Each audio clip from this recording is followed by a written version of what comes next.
On this grassland, there is no room for the weak to negotiate. Those who hold power here need no one's pity. They rule with fang and claw and absolute brutality. Welcome to the killing ground.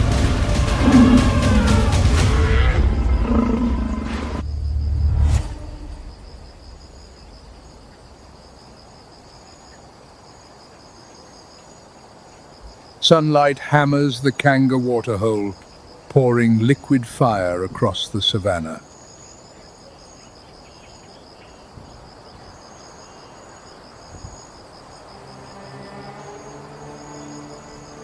The dry season has ground on for 7 weeks. Every stream has run dry.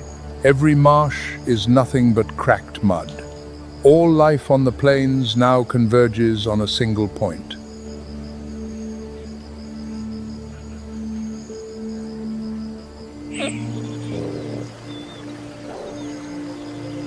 Around the murky pool, signs of carnage lie exposed, a wildebeest skull half buried in dried mud, deep claw marks scored into the earth, and vultures perched on skeletal branches overhead.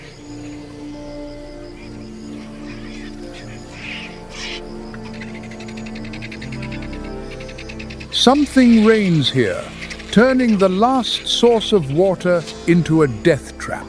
Not with the largest fangs, not with the loudest roar.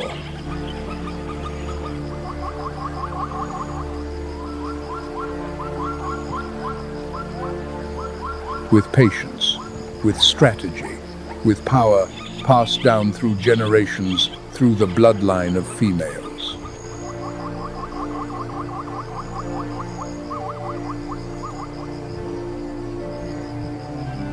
And then, the true rulers of the waterhole emerge.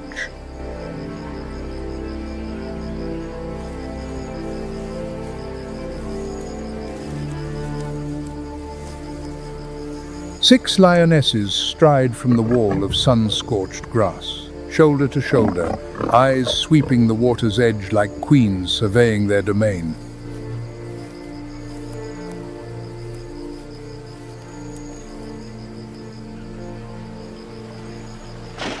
The drinking herds scatter to one side.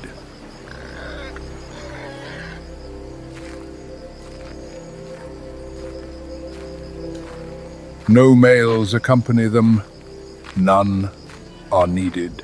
This is their kingdom. It has always been.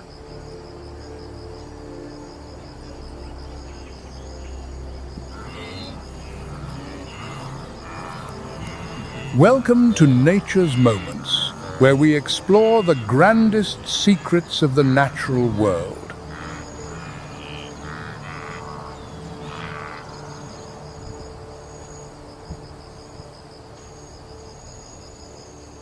On the African savanna, the popular narrative centers on the Lion King, the long-maned male, regal and roaring against the sunset. But the true story is altogether different.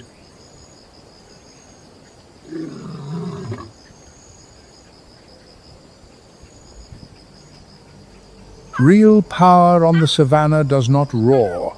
It reigns in silence, flowing through mother's milk, through bonds of blood, through decisions only females are permitted to make.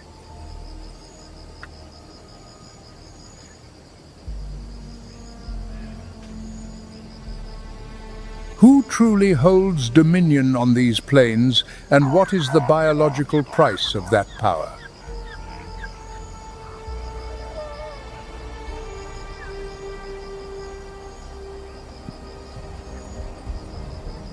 The answer lies not with a single species.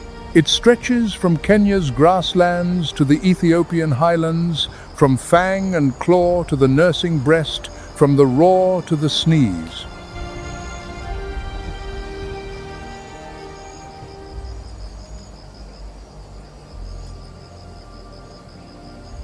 The journey begins here at the dry season waterhole, where the first queens stand guard.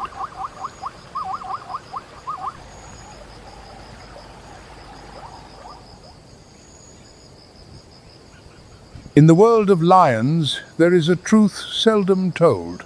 The females stay, the males leave.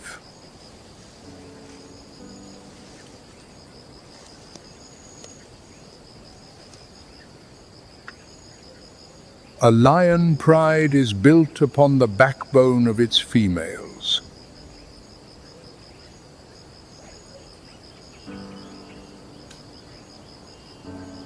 They are born here, raised here, and die here on the same ground their grandmothers once ruled.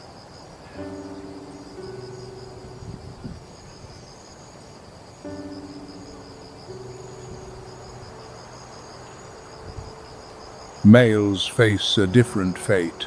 They are expelled from the pride between 26 and 35 months of age. The mane begins to sprout, and the pride has no room left for them.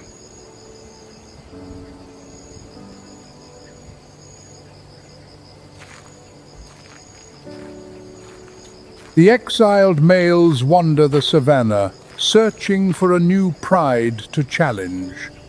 If fortunate, they seize one.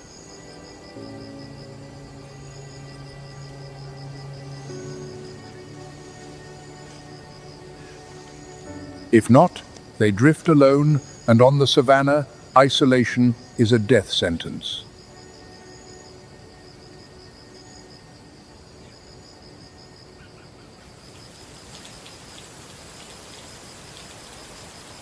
But even when a male claims the throne, he is merely a guard hired for the season.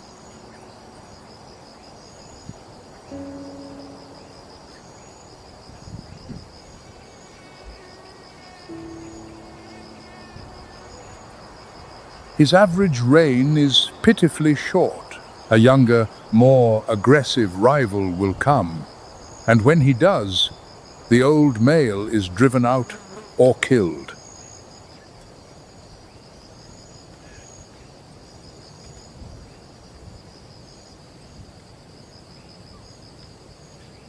The females remain. They watch males arrive and depart like wet seasons giving way to dry. The female bloodline is the only constant across every reign.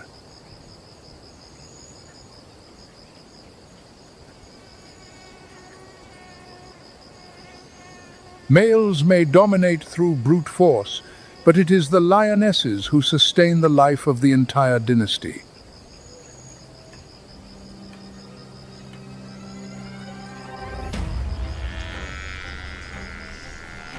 To bring down a Cape buffalo weighing nearly a ton, they rely not on raw power alone, but on precise coordination.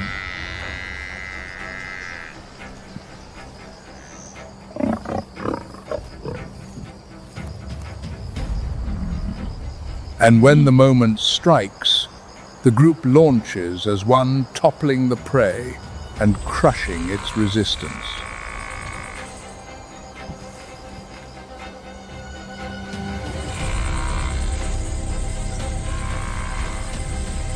When the buffalo falls, the male saunters over to claim the first mouthful. But the law of the grassland is clear.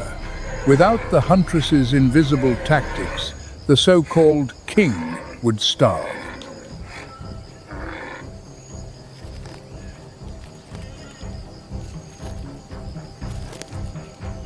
Beyond territory and food, the females control something far more vital, the survival of the bloodline itself, the right to mate.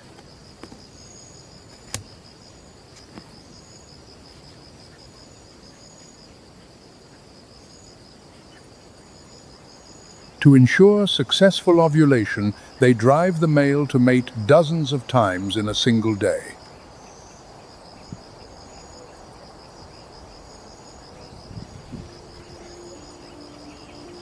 The female decides when it begins, when it ends, and will not hesitate to claw the male until every ounce of his stamina is spent.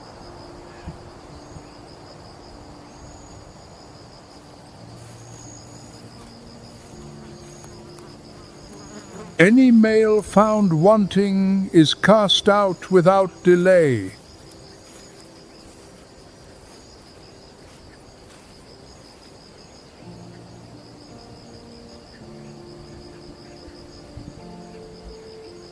This is not blind instinct. It is evolutionary filtration. Only the strongest genes pass forward, and the lioness holds the power of life and death over every lineage.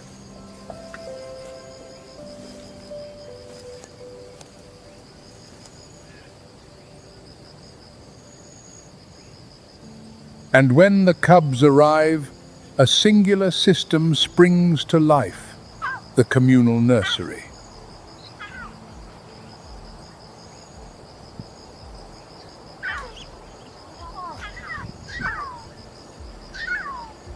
In a lion pride, every mother nurses every cub regardless of bloodline. Her sisters young, her aunts, her cousins, all share the same milk.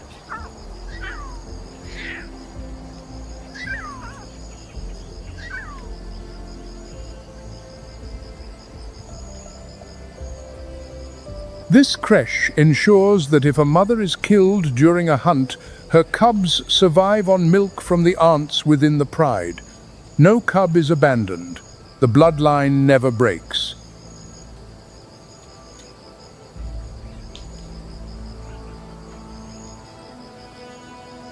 Biological insurance premiums paid in milk, the policy guaranteed by kinship.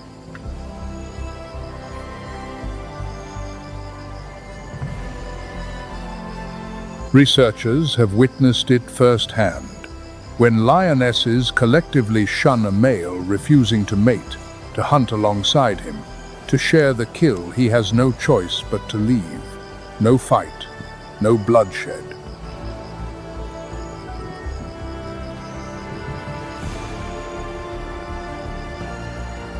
Collective exile is the lioness's most formidable weapon.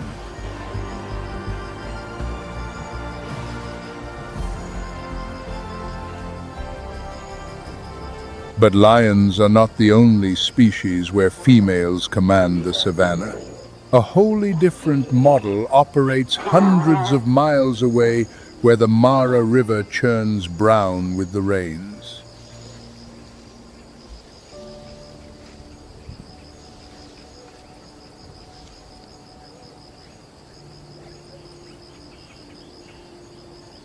The Mara River in the wet season is no mere waterway.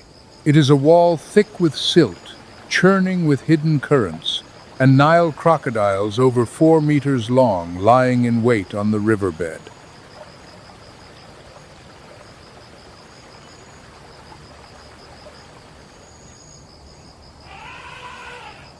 And every year, thousands of elephants must cross it.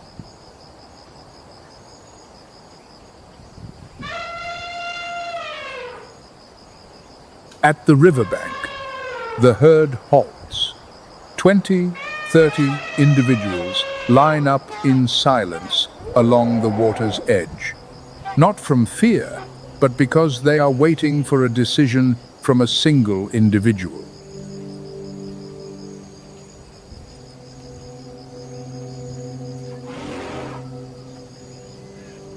The matriarch.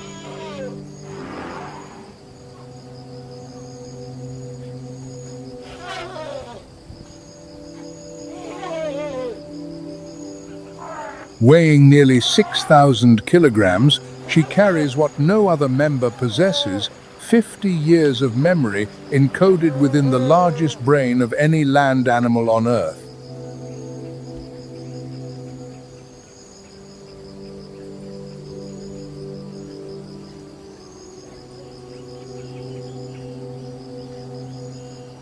An elephant's brain weighs 5 kilograms, the heaviest of any terrestrial creature to have walked this planet.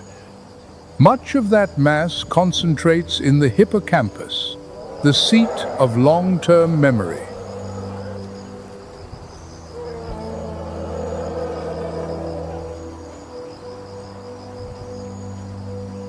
The matriarch remembers everything. where clean water flows in August? Which path runs safely through the acacia woodland in winter? Which year the river surged without warning?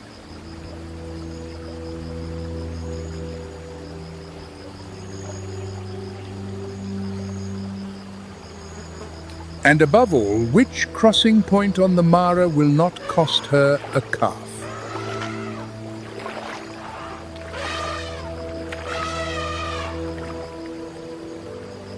No maps, no GPS, only memory. 50 years of knowledge transmitted through behavior, through scent, through footsteps, retraced along the same worn paths.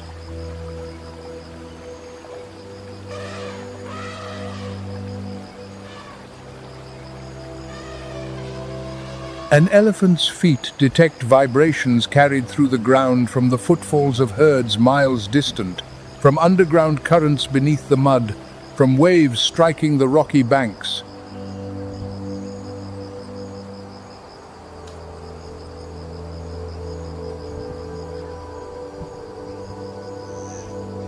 The matriarch tests the bank with one cautious foot, the depth, the firmness, the angle of slope, all processed in a heartbeat by that 5-kilogram brain.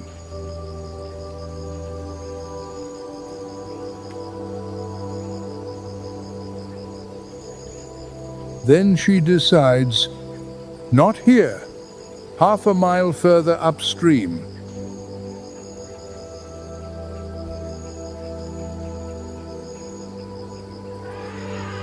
The entire herd follows. No one protests, no one hesitates.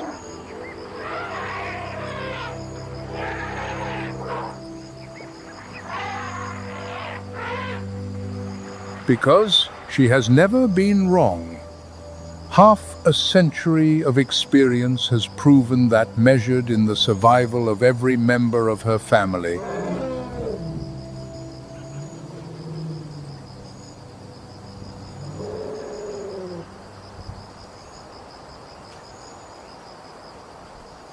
there exists a species on the Savannah where the female is not merely larger than the male, she is larger, fiercer, and harbors within her body an anatomical secret no other mammal on Earth possesses.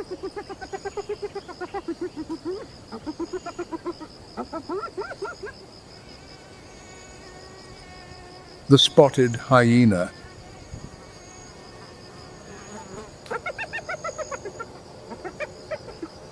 In most mammals, males carry higher testosterone than females. In the spotted hyena, that rule is utterly reversed.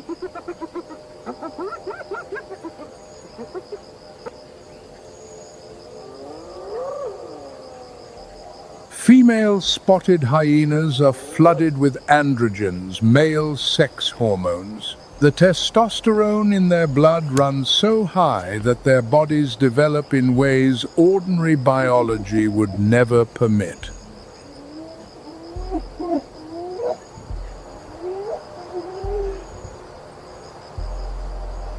The result: a structure unique in all of mammalian anatomy, a pseudopenis, an elongated clitoris forming a fully developed phallic organ.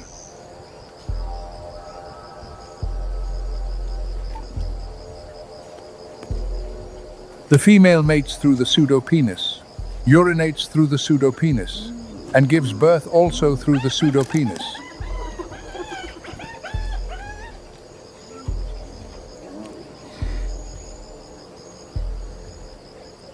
The birth canal measures just 2.5 centimeters wide.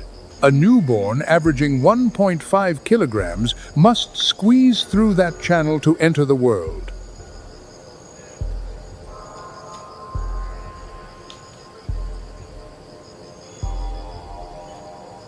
The toll is devastating. 15% of first-time mothers die from catastrophic tissue rupture beyond repair.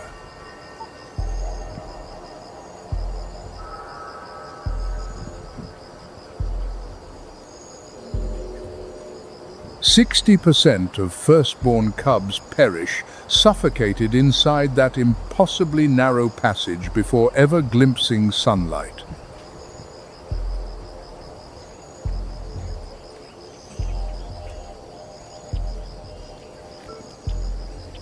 These figures are not cold statistics. They are the entry fee to a power structure no other species on Earth has dared to pay.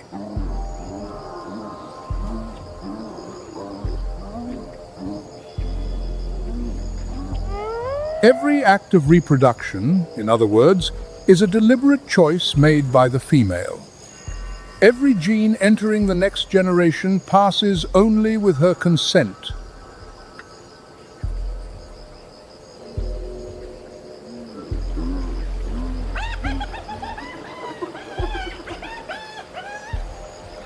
Within the spotted hyena clan, the power hierarchy reflects this absolutely. Every female outranks every male, including the largest and most powerful in the group.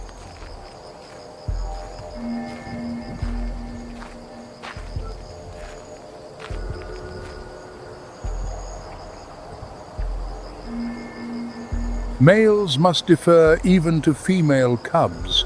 A full-grown male bows before a female barely 6 months old, not from weakness, but because rank here is inscribed in hormones, and hormones decree females reign supreme.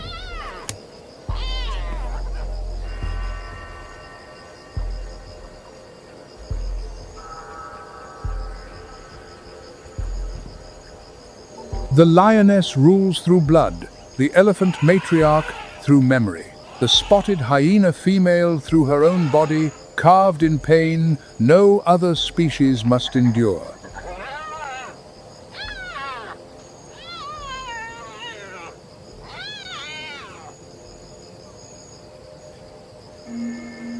But if the female hyena commands through the strength of the clan, another species claims dominion through something entirely opposite: absolute solitude.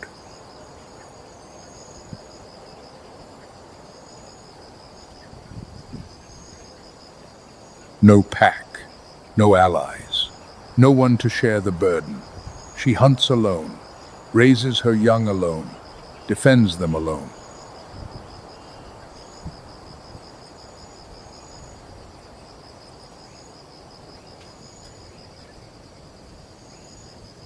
The mother leopard, the loneliest guardian on the Savannah.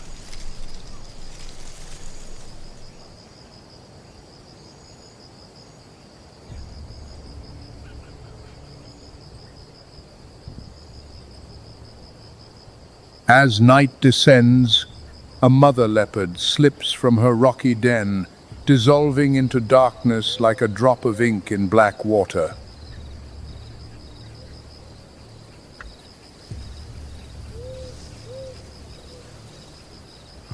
Tonight's quarry, an adult wildebeest prey that can weigh twice as much as the hunter herself.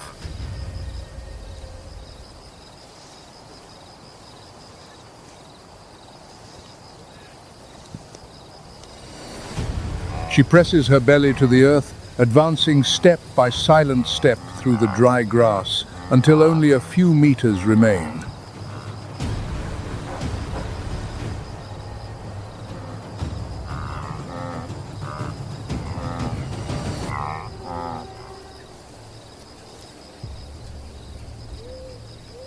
One explosive lunge and the wildebeest buckles to the ground.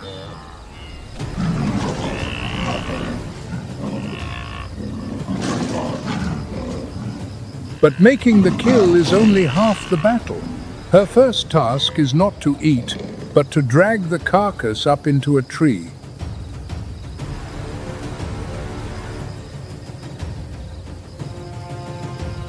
Only in the branches above is the prize safe from the lions and hyenas that prowl below.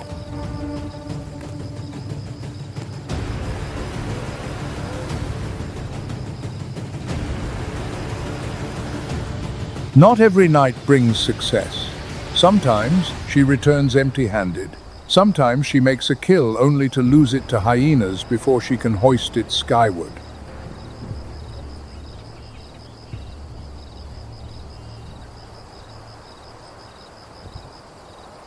Every failure means less food for the cubs waiting alone in the den.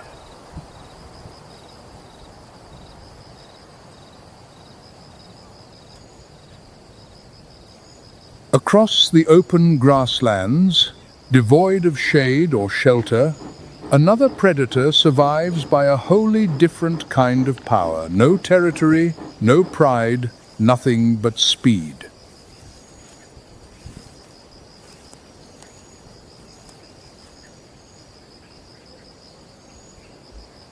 "110 kilometers per hour. From a standstill to maximum velocity in 3 seconds.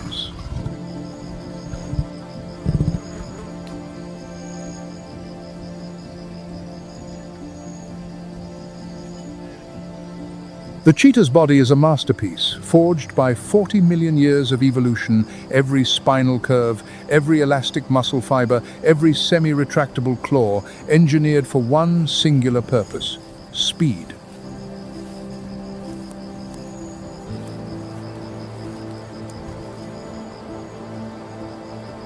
Yet speed is the currency of those who possess nothing else.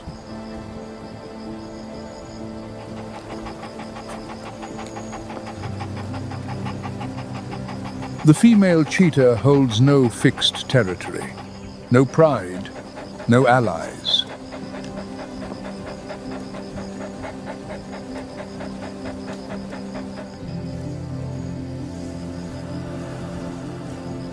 She wanders across vast landscapes, living as a nomad, never lingering long enough to call any place home.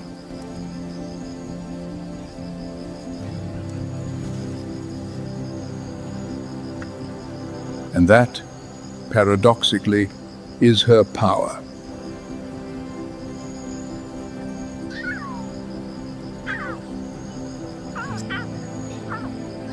Unlike the lioness, bound for life to her pride, the female cheetah is Africa's only large carnivore capable of breeding year-round. Polyestrous, unbound by season, unswayed by weather or latitude.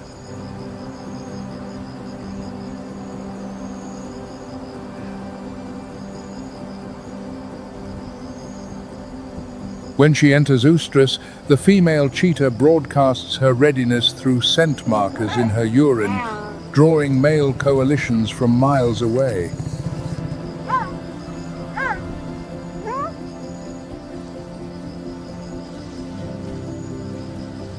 When it is over, the male departs. No lingering, no protection, no parental care.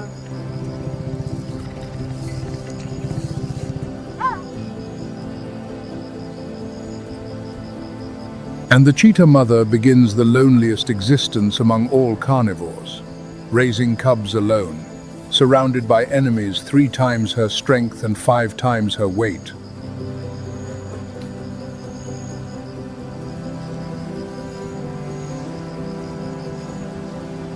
Lions steal her kills. Spotted hyenas steal her kills.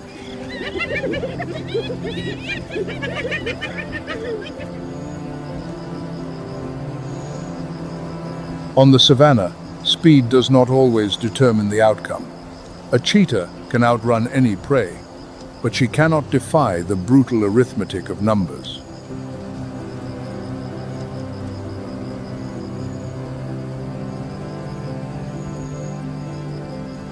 Yet the power of this throneless queen lies in what no rival can seize: the freedom to breed at any time, in any place, beholden to no pride, no male, no season.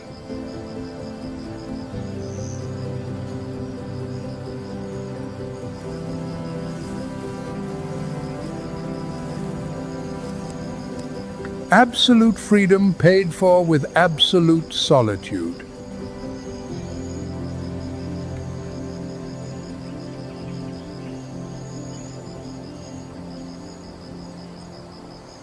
Yet, on the Savannah, one species shatters every convention and reverses the power dynamic between the sexes in ways no one could have predicted.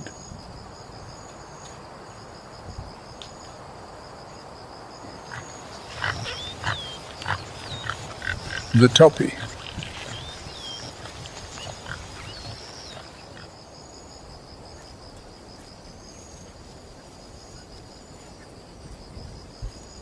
A female Topi has exactly 24 hours each year to conceive. One day, one chance. There is no second opportunity.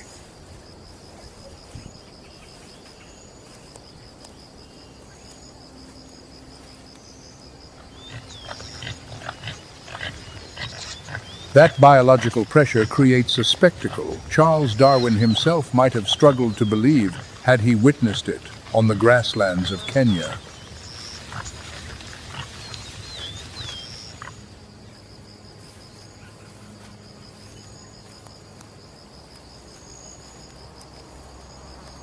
Across the plains, males claim lek positions, small territorial stages where they display their strength and fitness.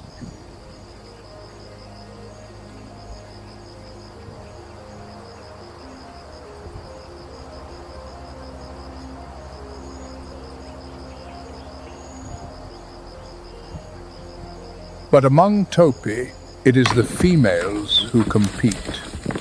They clash heads, using horns and shoulders to shove rivals from the lek's center where the most coveted males stand.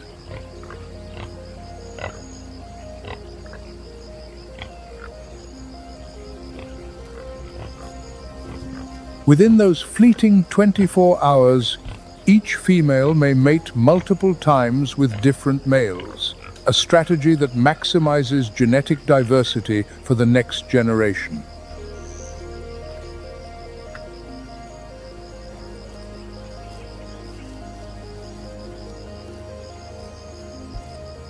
The rivalry extends beyond the females. Males holding prime lek positions must fight constantly to defend their advantage.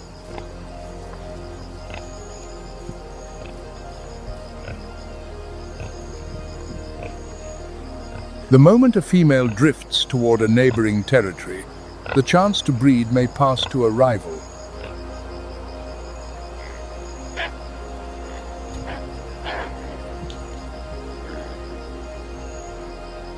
Research from the University of Liverpool documented a striking phenomenon. Some males sound false predator alarms when no danger exists whatsoever.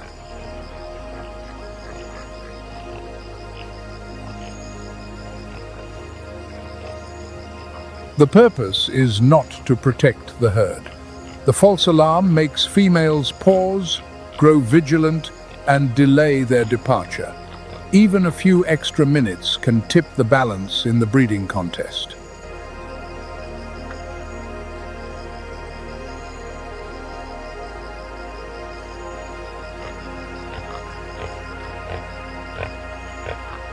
Among Topi, the familiar rules are inverted.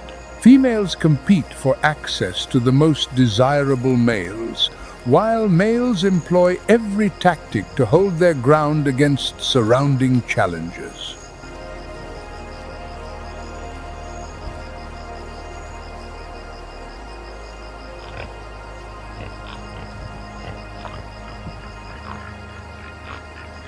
And the entire contest can conclude in a single day.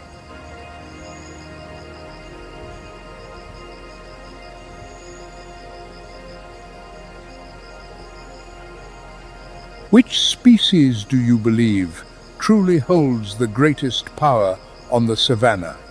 Let Nature's Moments know in the comments below.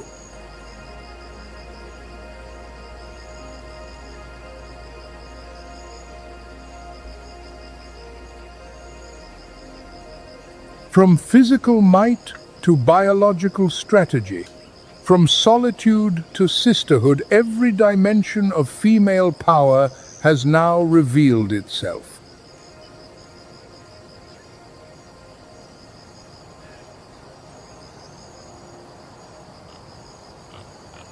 But one dimension surpasses them all: political power.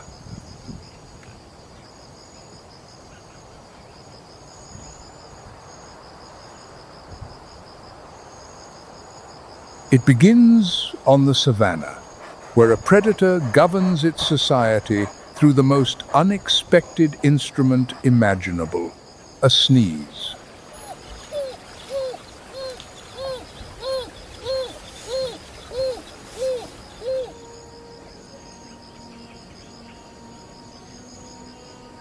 The African wild dog, the continent's most successful hunting carnivore, and a species where breeding rights are concentrated almost entirely in a single female.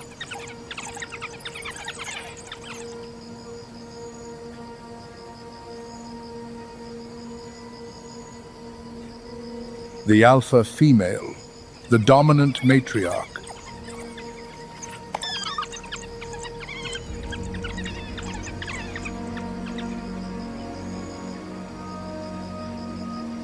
Her very presence suppresses the fertility of other females in the pack, transforming potential rivals into devoted allies.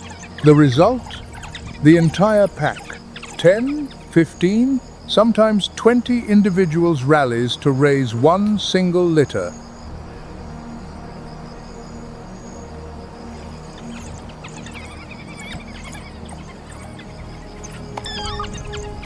Before each hunt, the pack gathers in an exuberant ritual.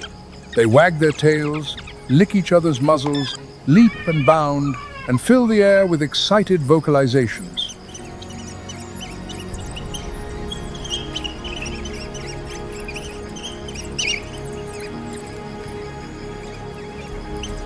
In 2017, a study published in the Proceedings of the Royal Society B revealed something astonishing. African wild dogs vote by sneezing.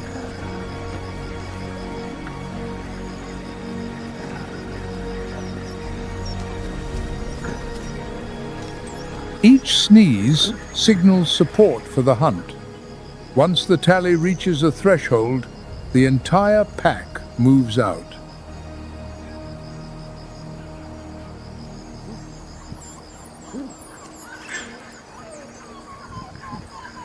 Not every vote carries equal weight, however. When a dominant individual initiates, only a few additional sneezes suffice. But if a subordinate proposes, the required count rises significantly.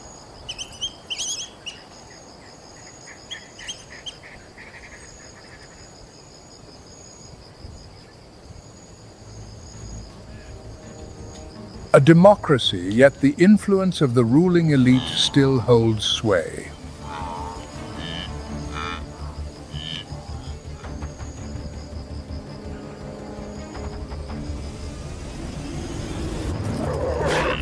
Once the pack launches, nearly 80% of their hunts end in a kill.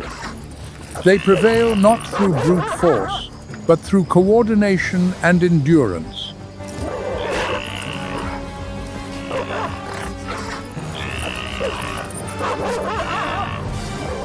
After feeding, the adults return to the den and regurgitate food for the pups and any pack members unable to join the chase.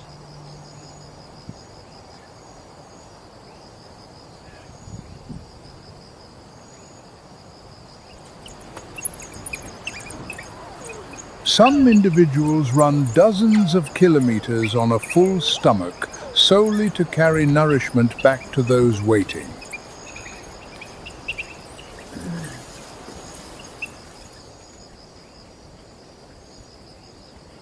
In the world of the African wild dog, the next generation always comes first. Pups eat before adults. The young are served ahead of the strong.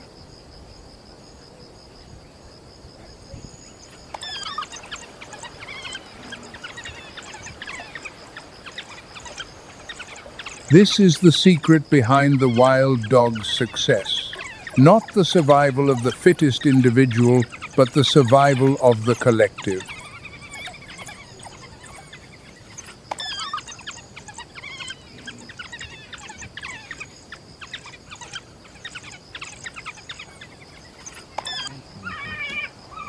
Yet across the African savanna, another form of power endures, more subtle, more silent, and at times more effective than raw strength.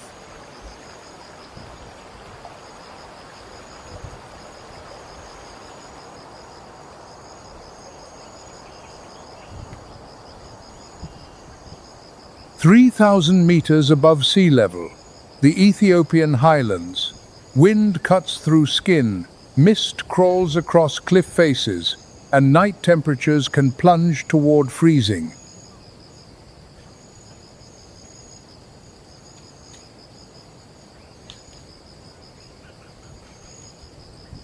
This is the domain of the Gelada, Earth's only grass-eating primate, and one of the most extraordinary primate societies ever documented.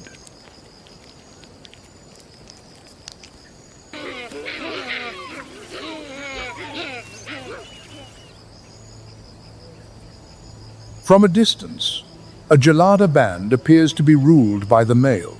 The leader is imposing long canines, a golden mane draped across his shoulders like a cape.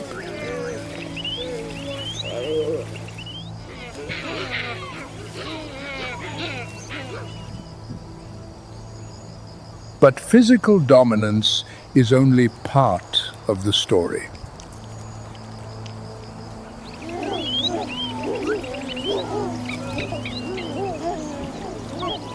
The true foundation of Gelada society rests with the females.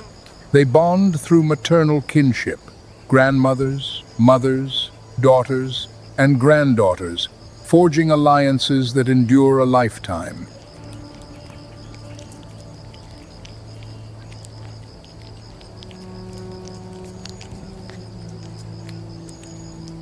Males are different. They arrive from outside and retain their position only as long as the females within the unit accept them.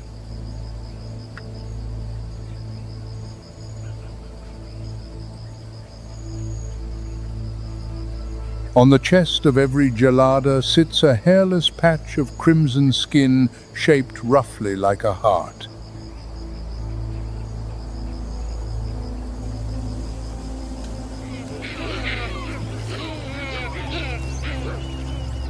In males, the color of this chest patch reflects physiological condition and competitive standing.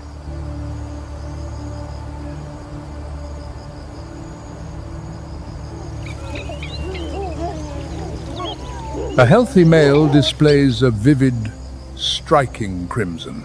As age advances or status wanes, the signal gradually fades.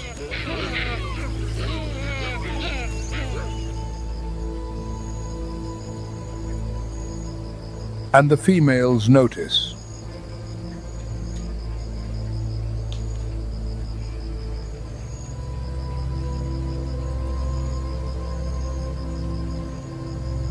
They decide who grooms with whom, who sits nearby, and who earns the chance to mate. When their support erodes, the leader's grip on power begins to slip.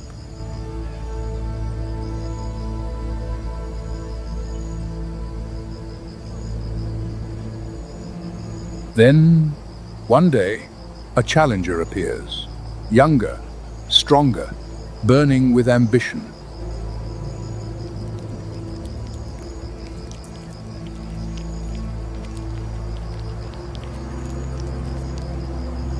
But winning a physical confrontation alone is not enough to govern a family unit.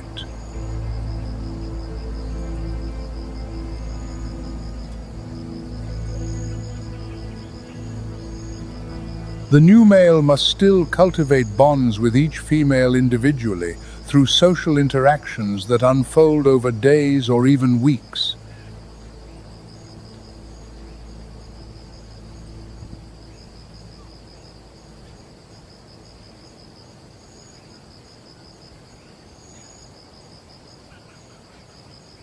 In the world of the Gelada, fangs and muscle win a male his opportunity.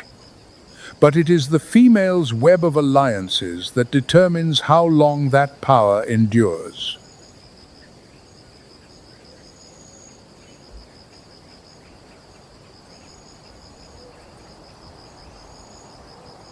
At the opposite extreme stands a species where female power demands not the ultimate sacrifice, but the ultimate trust.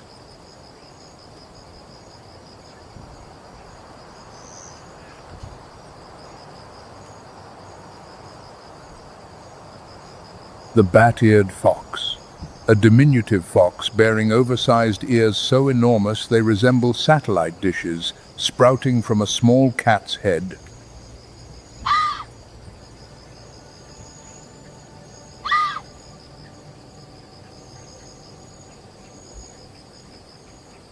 Those ears are a biological superweapon.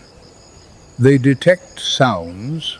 Most creatures cannot perceive dung beetle larvae gnawing roots underground, termites tunneling just centimeters beneath the surface.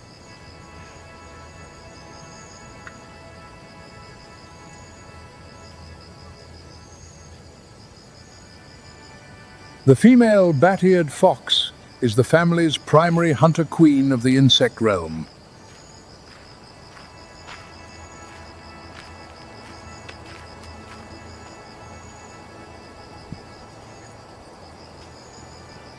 Armed with 46 to 50 teeth, more than nearly any terrestrial placental mammal, and a diet dominated by insects, they are the Savannah's most efficient pest control operatives.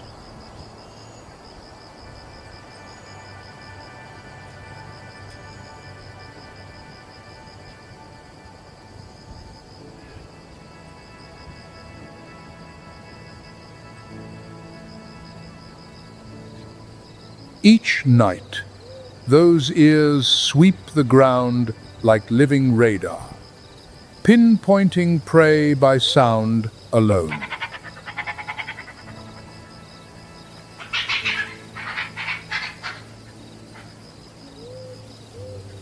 But after she gives birth, the most remarkable chapter begins.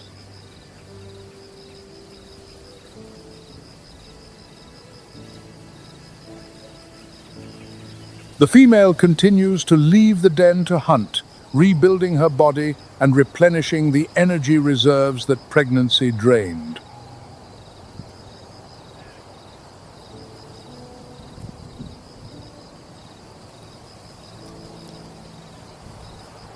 The male, meanwhile, assumes the greater share of pup-rearing duties.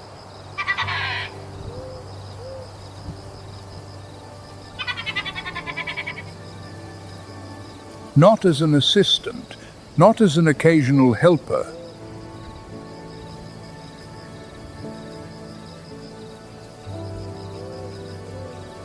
He guards, warms, protects, and watches over the young for the better part of each day.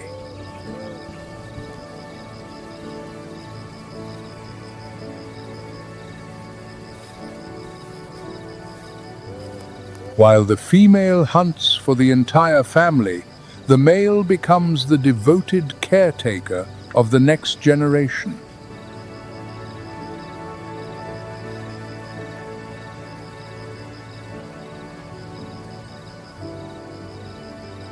In the bat-eared fox, female power is not built on absolute control or outright dominance.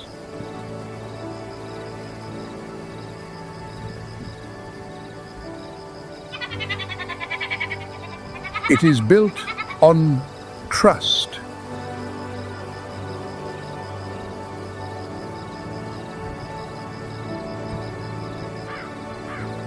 Trust that when she leaves the den to hunt, the male will shield her young. Trust that the burden of the family's survival does not rest on a single pair of shoulders.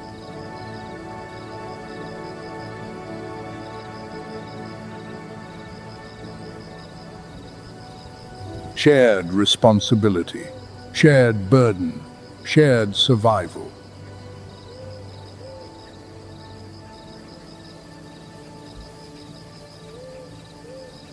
This is a rare form of power in the natural world, one built not on coercion, but on faith between two individuals raising the next generation together.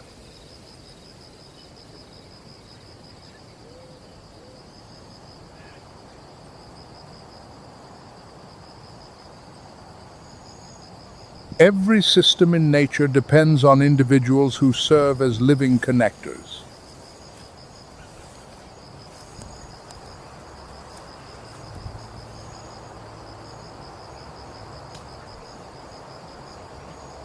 They are not necessarily the strongest, not the largest, and rarely the most conspicuous.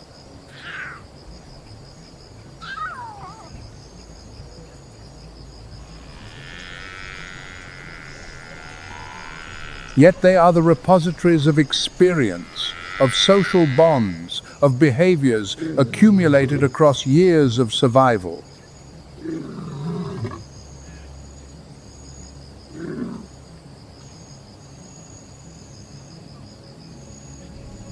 When such an individual disappears, the loss does not end with her.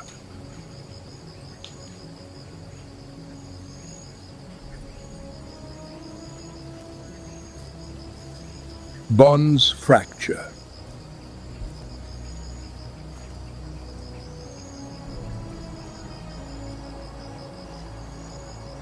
Behaviors once transmitted from one generation to the next are severed.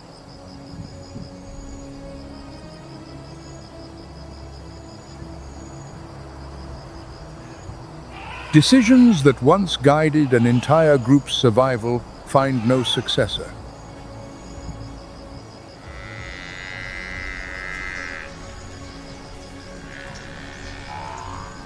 This is what population statistics can never capture.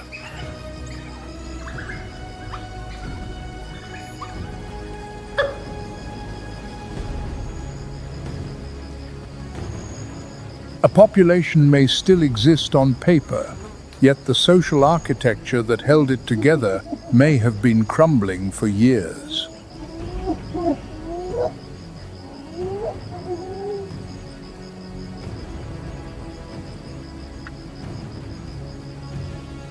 Because in nature, life is not sustained by genes alone.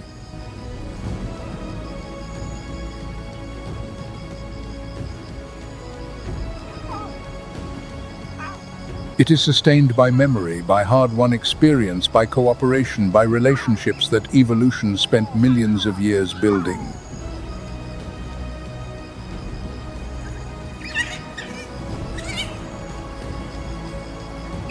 And so, conserving wildlife is not merely about preventing a species from vanishing.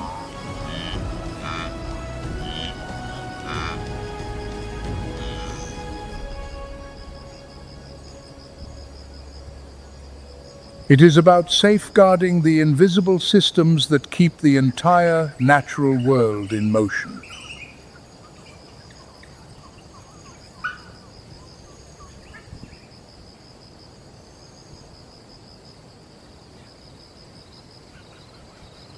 At Kanga waterhole, dusk descends once more.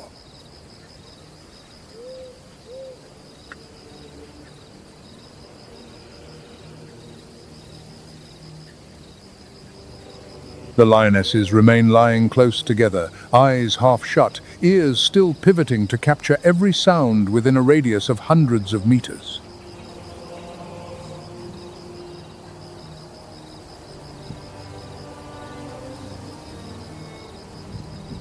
The cubs rest at the center, safe in the embrace of aunts, older sisters, and silent queens.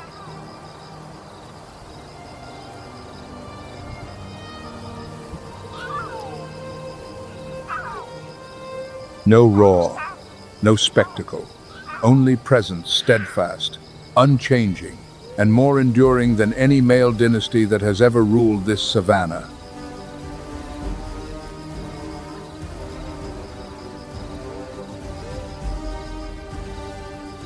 In the end, nature's most profound truth is not strength, it is continuity.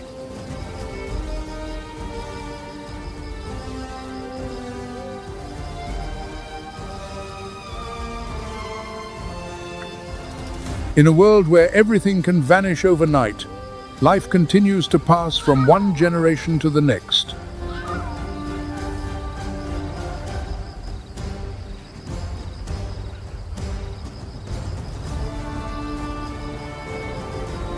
without pause, without interruption.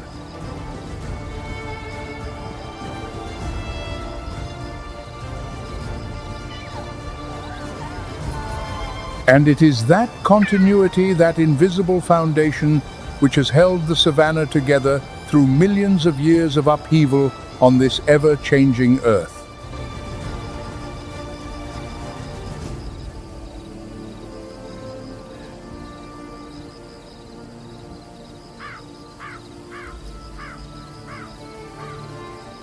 Thank you for journeying with Nature's Moments. Countless stories still await tales of strength, sacrifice, and hidden power behind a veil of calm. If you haven't yet subscribed, now is the perfect moment. See you on the next adventure.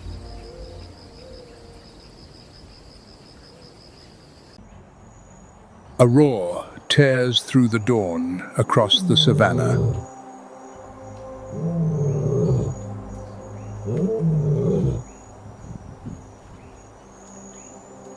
114 decibels, echoing 5 miles through grassland and ancient acacia shadows.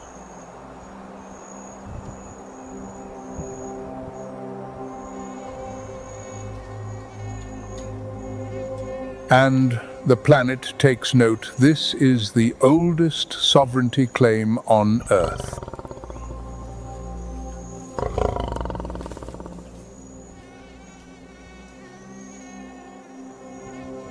Millions of years before humanity drew its borders, animals had already established their own primordial kingdoms.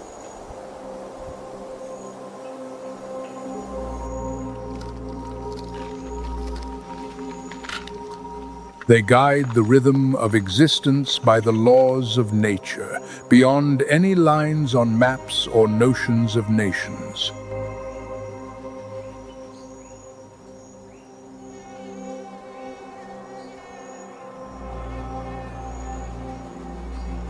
As the original inhabitants, they have preserved their pure identity through millions of years of evolution, unmoved by the upheavals of the human world.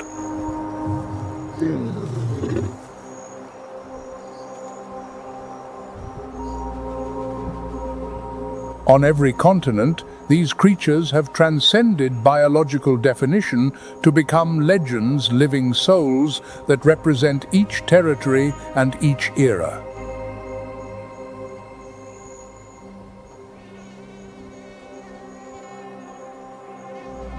But the lion is not the only creature that holds the soul of a continent.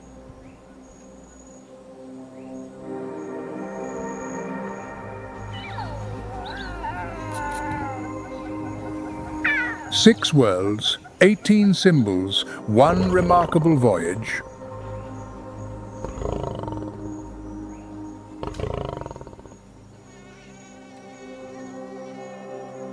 Welcome to Nature's Moments, where we explore the most extraordinary stories the natural world has to offer.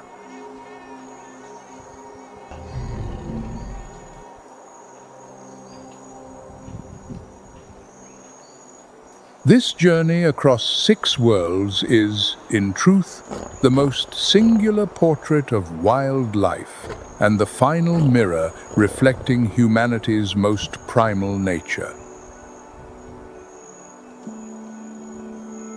Africa, the land of infinite horizons and the primordial heartbeat of the earth.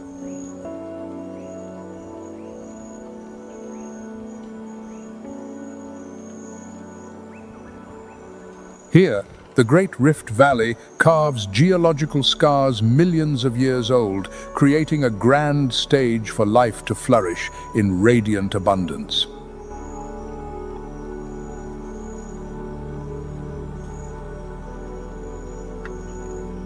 The heart of this continent is the Savannah, a vast grassland ecosystem governed by rigorous cycles of rain and drought.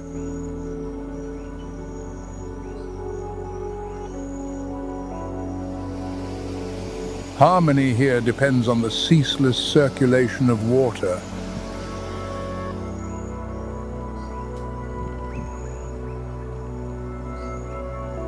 For tribes like the Maasai, the steppe is both a place of survival and a sacred entity.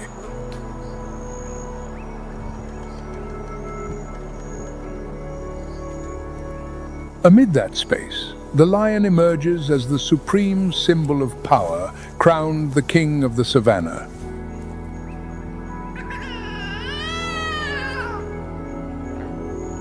This is the only big cat on the planet that chooses to live in groups. That social structure bears the name pride.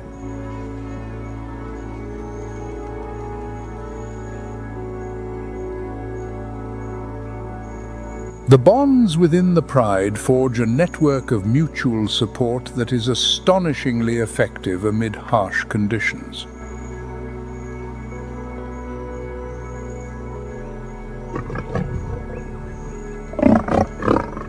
The lion's roar ranks among the most commanding sounds in all of nature.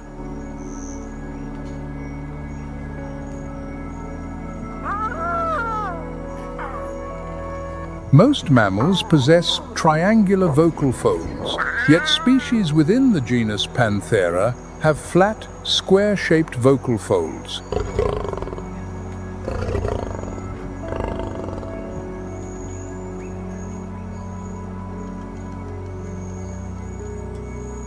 This distinctive shape allows the soft tissue to vibrate with greater intensity while requiring minimal lung pressure.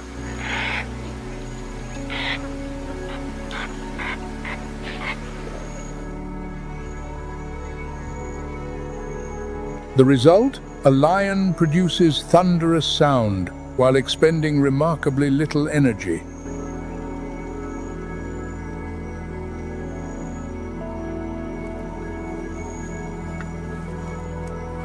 They deploy that roar to claim territory and project authority before potential rivals.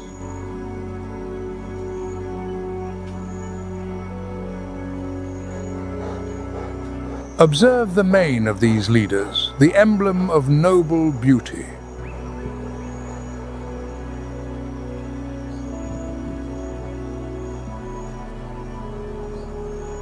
Biologically, the mane shields the vulnerable neck during territorial disputes.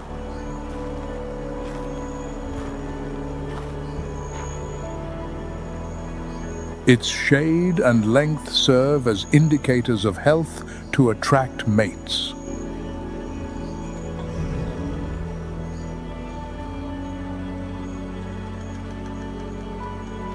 Thousands of years ago, they appeared in the Colosseum of the Roman Empire, where thousands of North African lions were forced to face gladiators.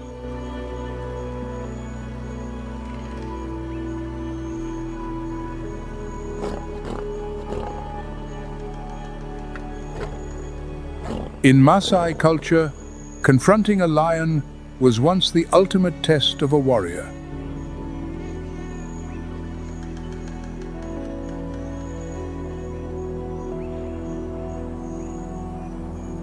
Today, however, the Lion Guardians program has transformed those lion hunters into their protectors.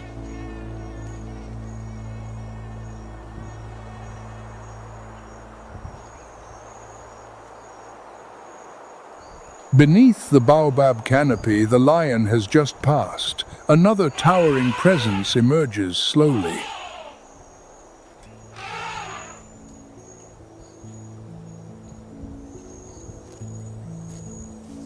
The African elephant.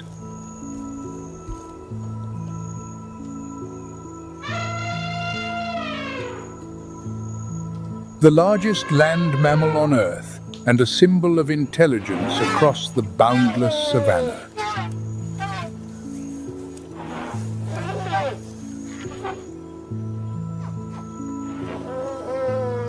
Its enormous ears carry a shape reminiscent of the African continent, an extraordinarily sophisticated natural cooling system.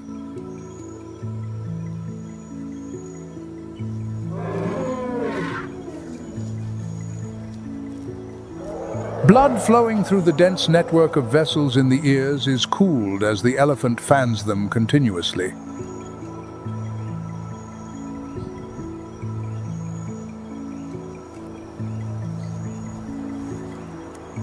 This biological mechanism efficiently lowers body temperature under punishing heat.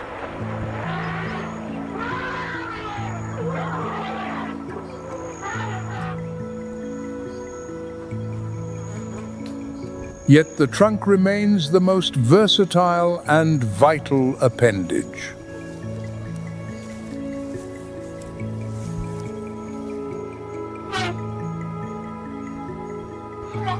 "17 primary muscle groups, comprising roughly 150,000 individual muscle fascicles, are employed to drink, spray mud, and snap large branches.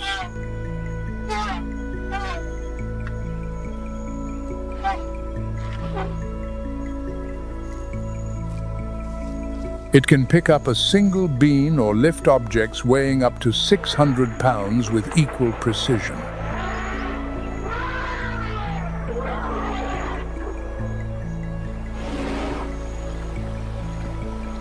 Elephants possess superior intelligence and extraordinary memory. They retain mental maps of water sources spanning decades.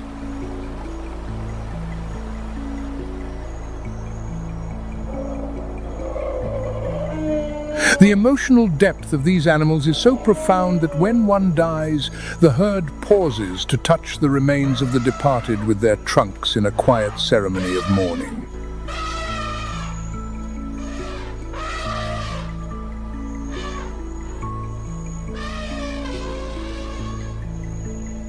The most remarkable story is told through the resurrection at Zakuma National Park in Chad.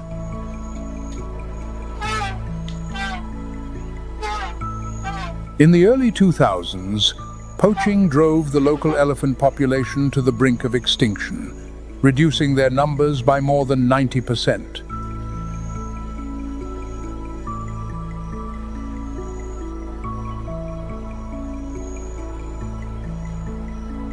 But from 2010, African parks and the Chadian government rebuilt the herd with a modern conservation strategy.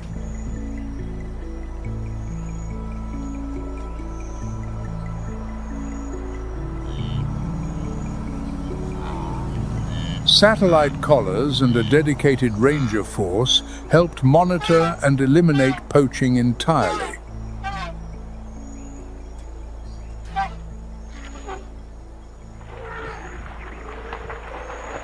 Today, the elephant population at Zakuma has surpassed 600, a testament to the power of conservation resolve.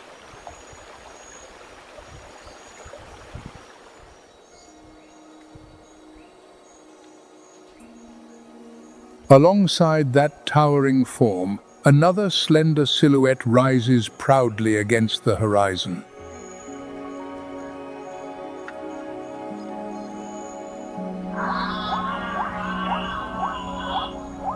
The giraffe, the tallest animal on Earth and the embodiment of wild elegance.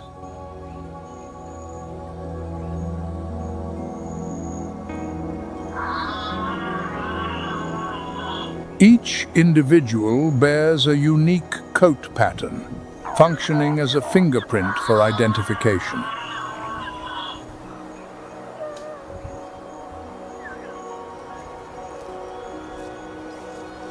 To pump blood to a brain perched 16 to 20 feet above the ground, giraffes possess an extraordinarily powerful heart.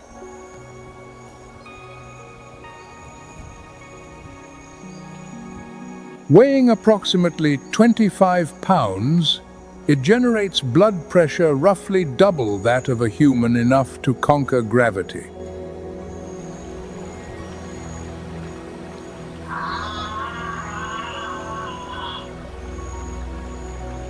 A specialized valve system in the neck prevents blood from rushing back, which would rupture vessels every time the animal lowers its head to drink.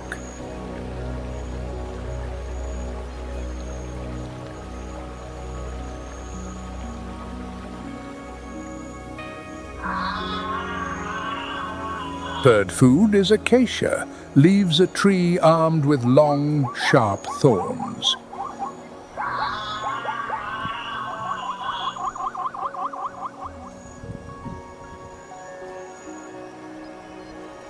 A tongue stretching up to 20 inches, with its characteristic dark blue hue, has evolved to navigate this challenge.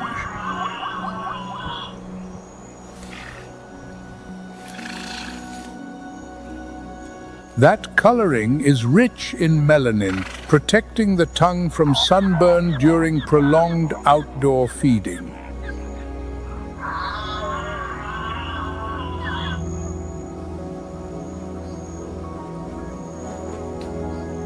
In the Kalahari, the Sand people perform the giraffe dance, a healing ritual and prayer for prosperity.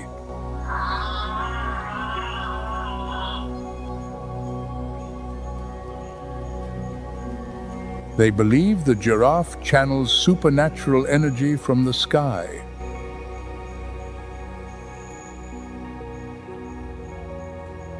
Yet, if Africa is the heart from the dawn of time, then across the Mediterranean, an ancient continent is surging back to life with staggering force.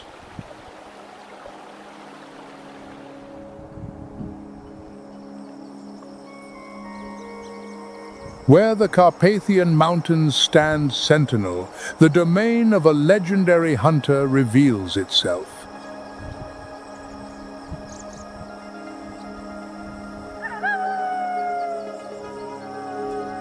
The grey wolf reigns with its resonant howl echoing through ancient forests.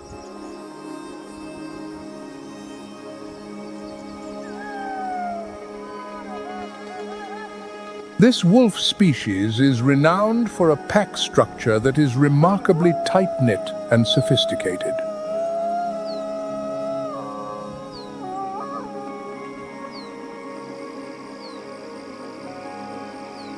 Each member assumes a distinct role under the guidance of the lead pair.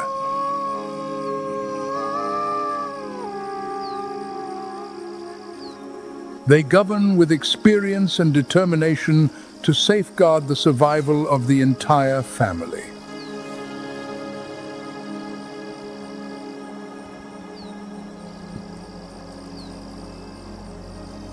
From the legend of Rome's founder, nursed by a she-wolf, to the frozen, moonlit nights of Eastern Europe, the wolf has always symbolized unwavering loyalty to the pack.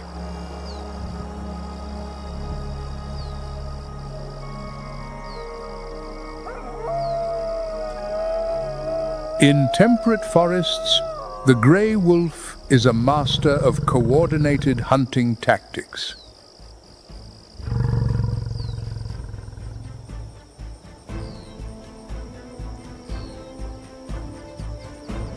They rely on far more than muscular strength.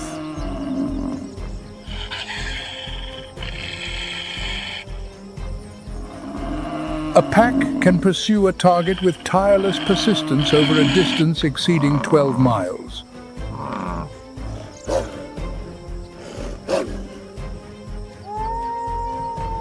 The wolf's dentition delivers a bite force of approximately 400 psi, sufficient to crush the bones of the largest prey with ease.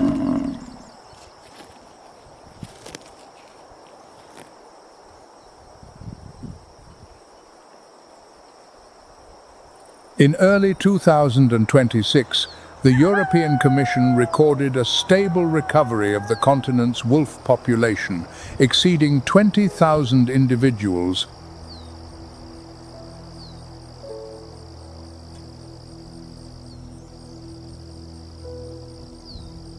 The Life Wolf Alps project supports herders in using traditional livestock guardian dog breeds.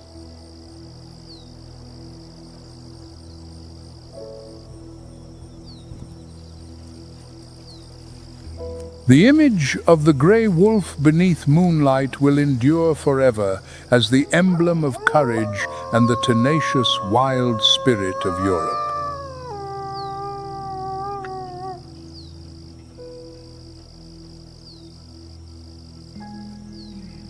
Within those same ancient forests, a solitary and even more imposing figure holds dominion.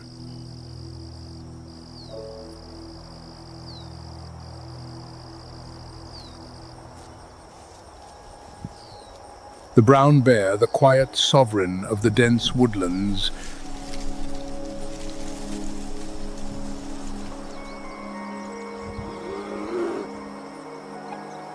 It plays a pivotal role in the temperate ecosystem as a keystone species.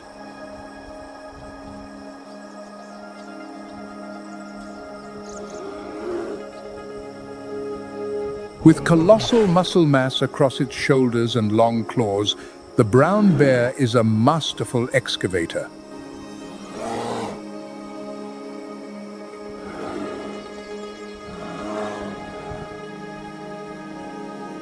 Its diet is remarkably varied, for it is an extraordinarily versatile omnivore.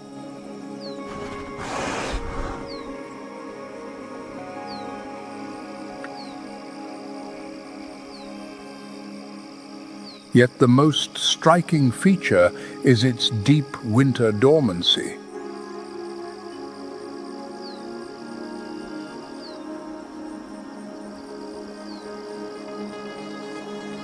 When wild berries and prey grow scarce, the brown bear opts to suspend all activity.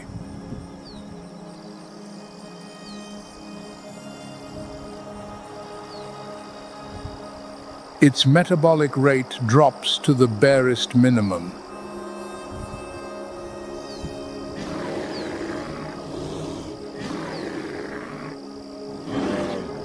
The heart rate can fall from 40 beats per minute to roughly 8.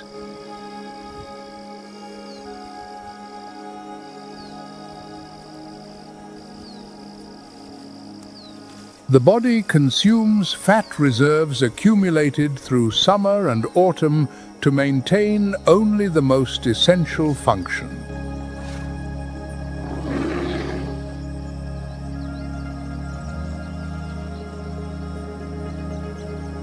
In the Carpathians, particularly in Romania, bear populations have reached record levels.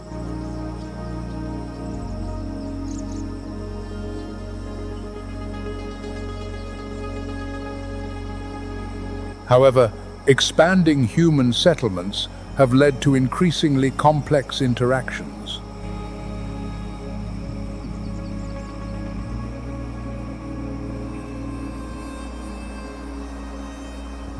Mother bears are fiercely devoted, protecting and teaching their cubs throughout the first 2 years of life.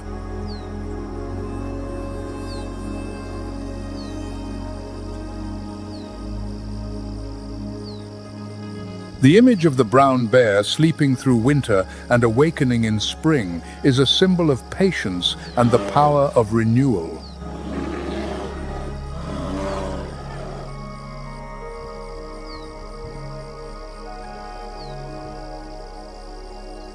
In the sun-drenched Mediterranean, a diminutive legend is gradually returning from the ashes.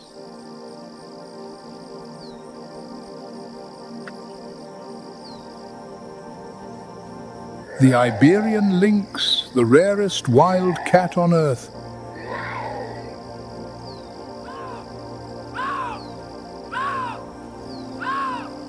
They can be found only on the Iberian Peninsula, spanning Spain and Portugal.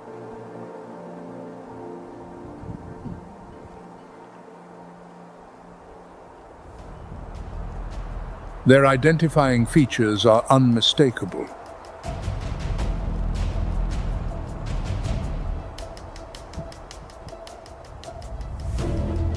The Iberian lynx sports a thick ruff of fur, framing its face like a luminous mane of whiskers.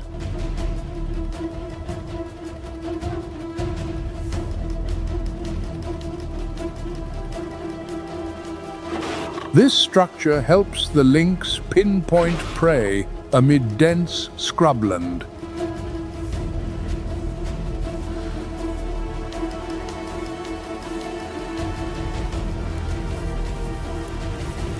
They specialize in hunting the European rabbit, a food source that constitutes up to 90% of their diet.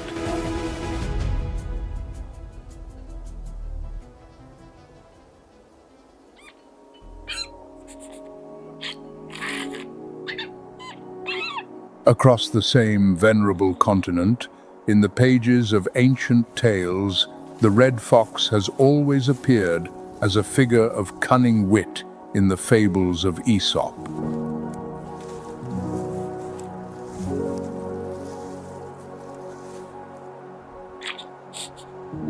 The red fox possesses an extraordinary capacity for adaptation.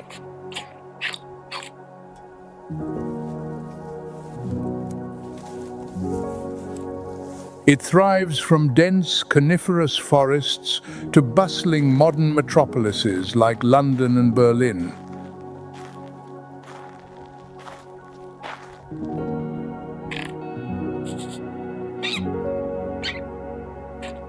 Recent research data reveals a fascinating trend. Red foxes living in certain European cities are undergoing subtle changes in skull structure, optimizing their foraging ability in artificial environments.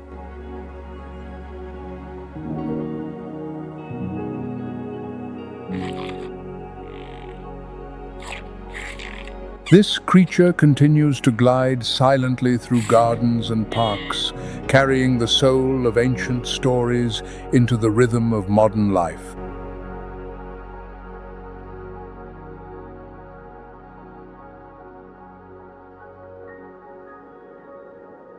Amid that bustle, the frozen north bears the title of Europe's last true wilderness.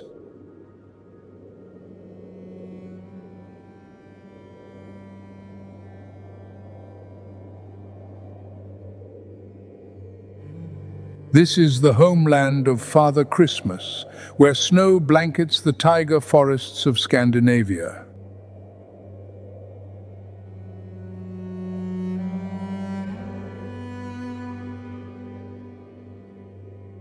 Beneath the luminous aurora borealis, the reindeer emerges as a biological marvel of the Arctic.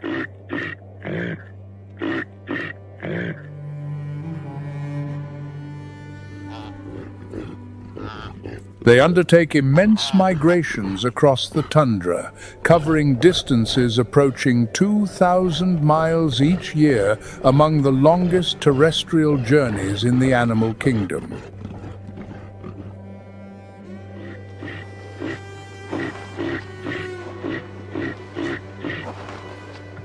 The most distinctive feature is the antler set.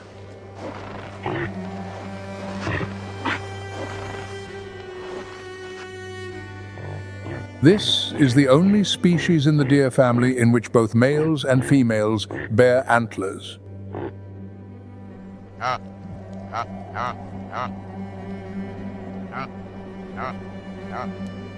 Yet the timing of antler shedding differs to serve survival.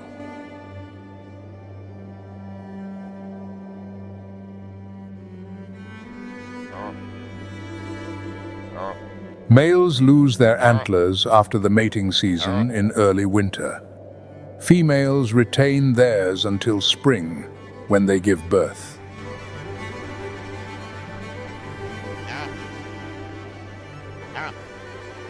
This mechanism allows the female to defend feeding areas against larger males.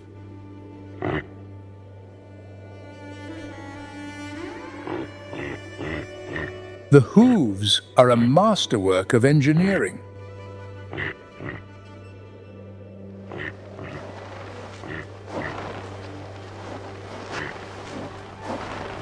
In summer, the hoof pad is soft for grip on soggy taiga ground.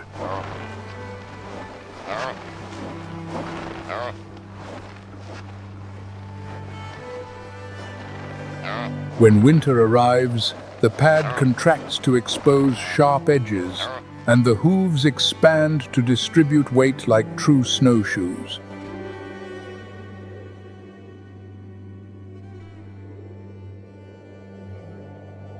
Yet the most wondrous adaptation of all reindeer can change their eye color with the seasons.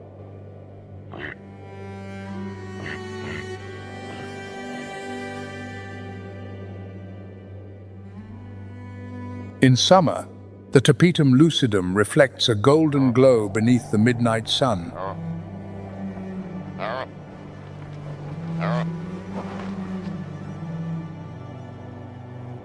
As the polar night descends, this layer shifts to deep blue.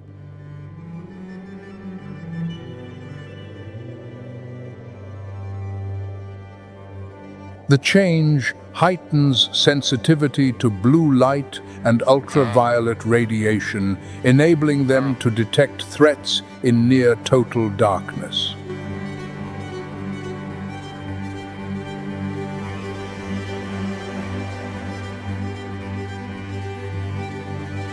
However, climate change is creating new challenges.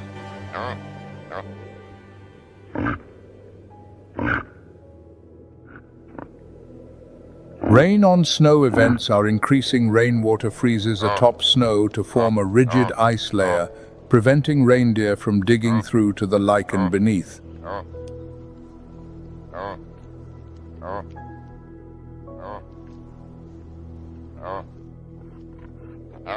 The role of the Sami people in Lapland has never been more critical.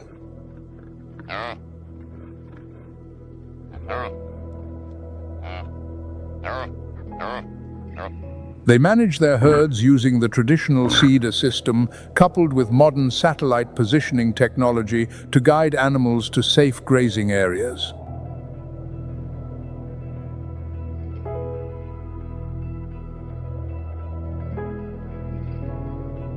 If you find the wonders of the natural world as fascinating as we do, share your thoughts in the comments below.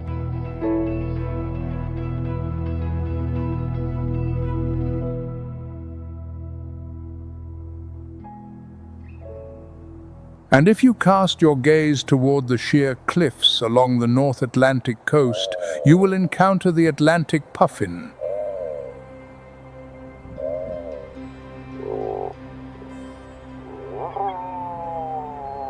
This bird carries the nickname the clown of the ocean.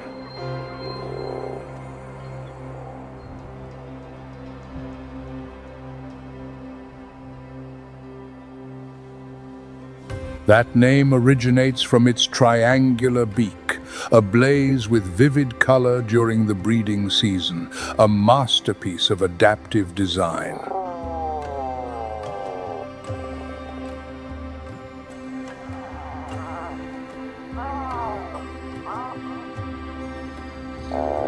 Those radiant colors help attract mates and establish rank within the colony.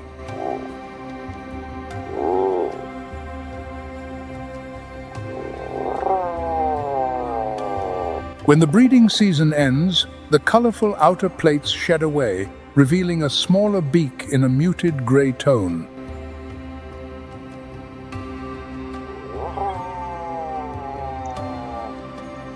The Atlantic puffin can dive to depths of 200 feet below the surface to pursue prey.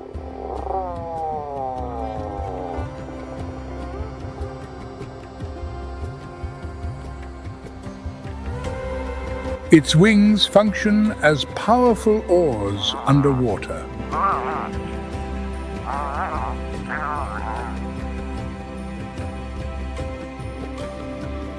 The tongue and palate are lined with small, backward-facing spines which grip captured fish securely while the bird opens its beak to catch more.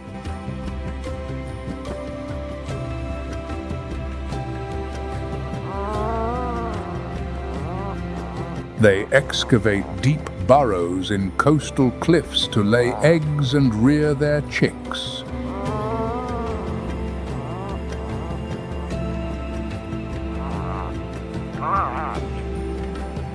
In Iceland and Norway, the puffin is a symbol of resilience and optimism.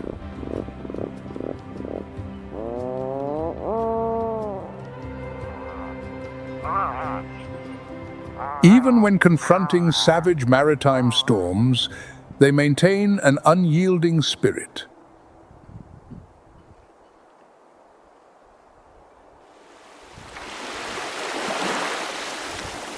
Across the ocean, South America unveils a biological wonderland drenched in color.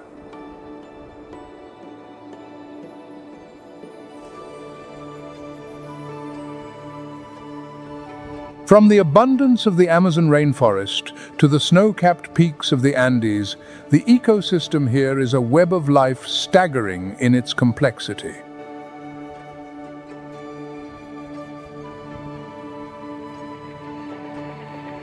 And upon those cloud-piercing summits, the sky belongs to the Andean condor.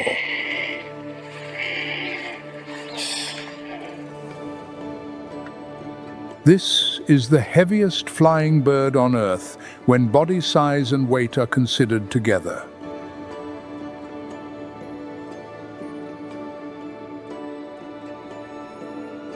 With a wingspan exceeding 10 feet, they are supreme masters of soaring flight.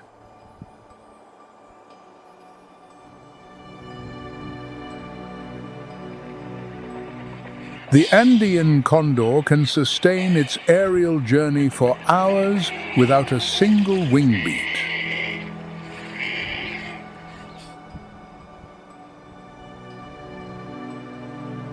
In the Inca worldview, the condor is the embodiment of the sky god Hanan Pacha.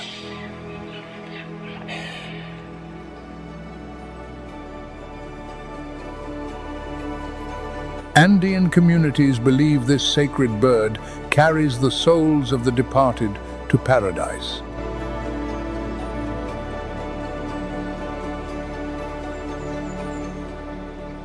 Descending from those celestial heights, the journey plunges into the heart of the rainforest, where a creature the Maya called Balam, spirit of darkness, awaits.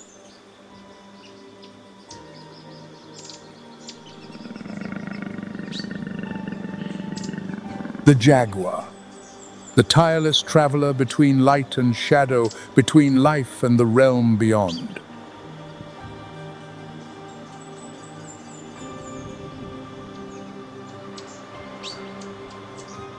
The Maya believed that only the jaguar possessed the strength and wisdom to penetrate the dense forest canopy and enter the world of the ancestors.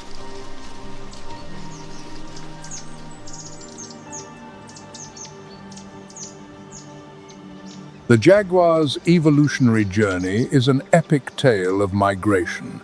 The genus Panthera did not originate in the Americas.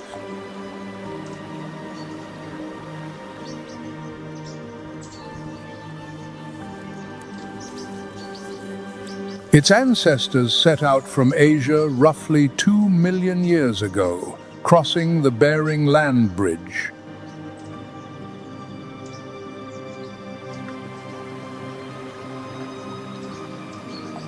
Upon reaching this new world, the jaguar confronted an unfamiliar ecosystem teeming with hard-shelled creatures such as ancestral tortoises, giant constrictors, and caiman.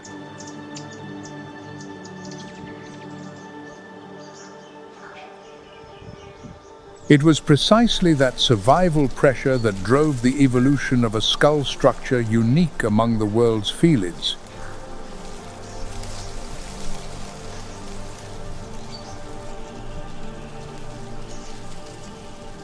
Many confuse the jaguar with the African leopard because of similar spotted markings.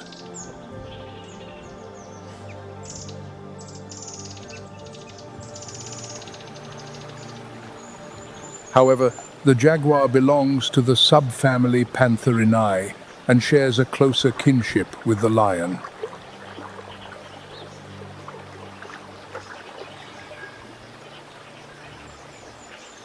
Its most formidable weapon is bite force, the strongest among all big cats relative to body size. Pressure can reach nearly 7,000 newtons at the carnassial teeth.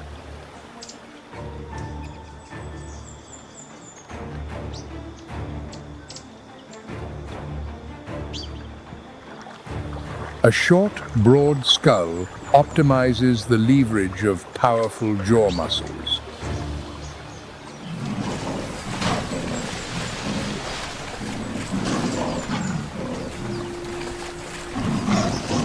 Rather than targeting the throat, the jaguar strikes directly at the temporal bone, piercing the skull of prey or the thick shell of a tortoise with devastating ease.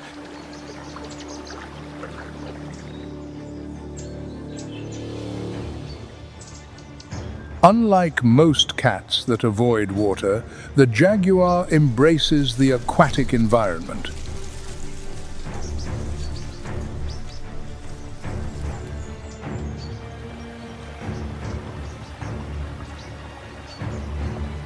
They are gifted swimmers, capable of crossing rivers more than half a mile wide in search of food.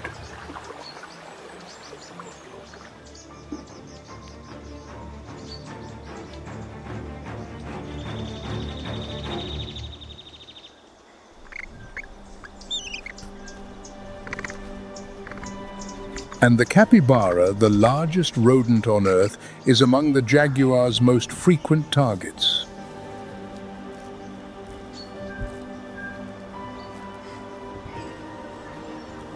Yet, in the absence of predators, this creature wears an entirely different face.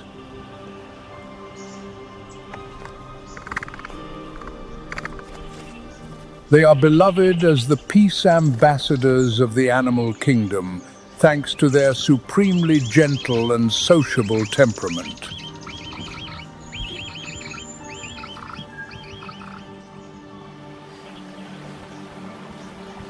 Weighing between 77 and 146 pounds, capybaras inhabit wetlands and riverbanks.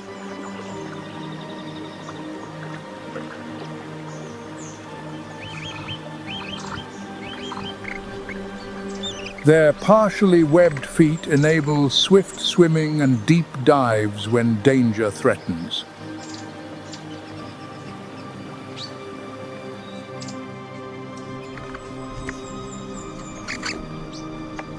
They live in large groups, communicating through barks, whistles, and low murmurs.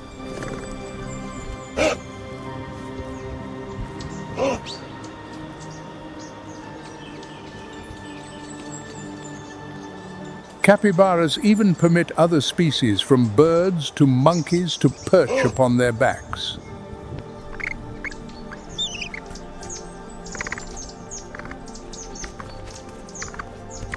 That image has captivated millions of nature lovers around the world.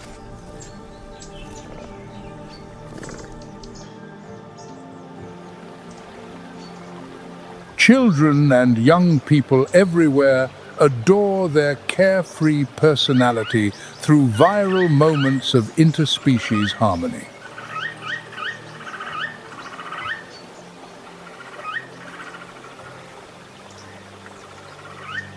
A curious historical detail: in the 17th century, the Catholic Church classified the capybara as a fish due to its aquatic lifestyle.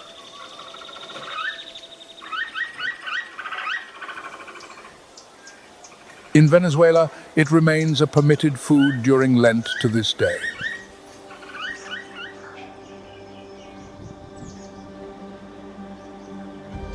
With its unmistakable appearance, the Toko toucan is the most radiant representative of the tropical rainforest.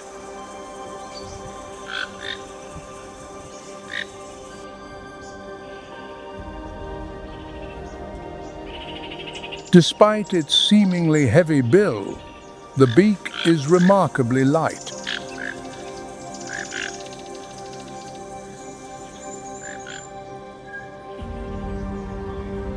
The secret lies in its spongy internal structure, encased in a thin layer of keratin, an architecture that mirrors aerospace engineering.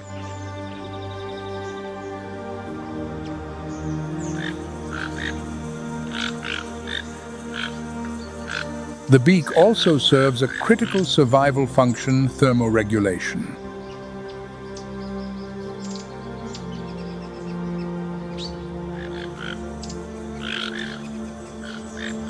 The toucan voluntarily adjusts blood flow through its bill to release heat when ambient temperature rises.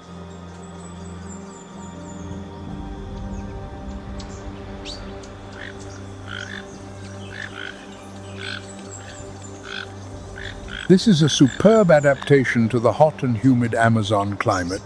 The beak operates on the same principle as an elephant's ears, but on the body of a bird.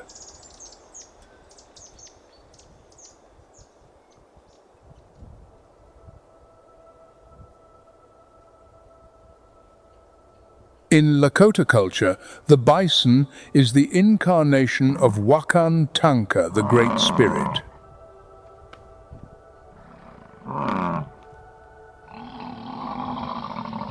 Their ancestors drew lessons of courage from this animal.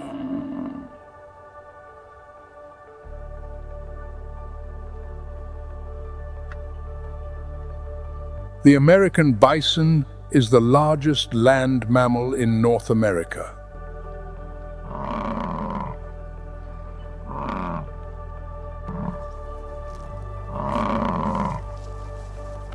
An adult bull can weigh up to 2,000 pounds and stand over 6 feet tall at the shoulder.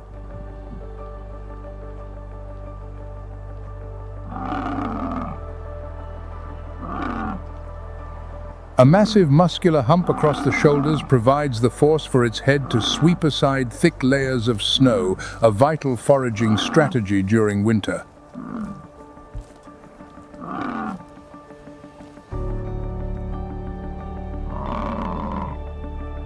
Its thick, dense brown coat serves as armor, enabling it to endure temperatures plunging to -22 degrees Fahrenheit.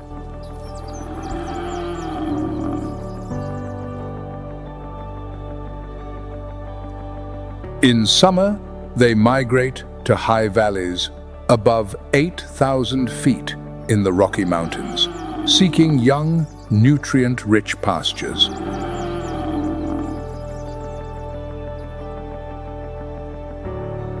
That body allowed them to survive for millennia.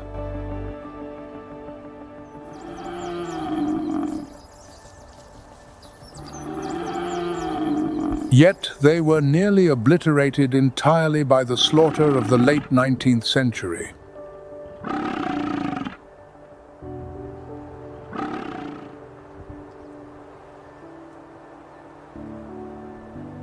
It was the persistent effort of native peoples that changed the fate of this sacred animal.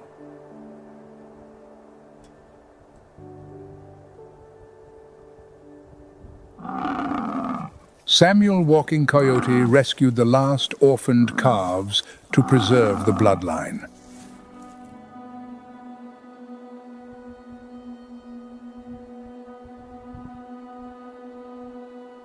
Later, the founding of the Intertribal Buffalo Council affirmed the leadership of native peoples in genetic conservation and the return of bison to ancestral lands.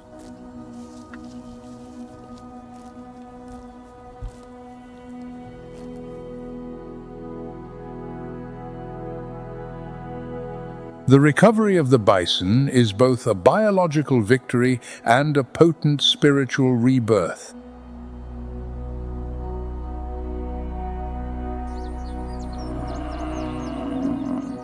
When the rhythmic thunder of hooves returns to the grasslands, sacred ceremonies such as the sun dance are also awakened with their original vitality.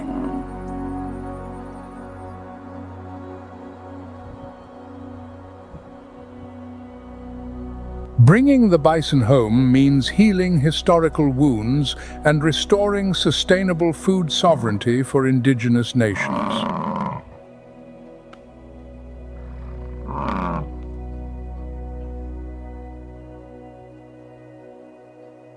Meanwhile, for certain tribes of the Rocky Mountain region, the puma is the true guardian of sacred borders.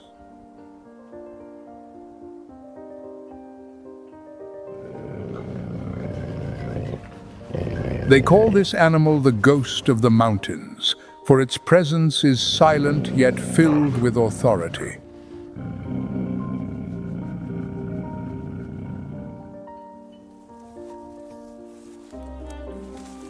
This is the big cat with the broadest range on the continent, stretching from Canada to the southern reaches of South America.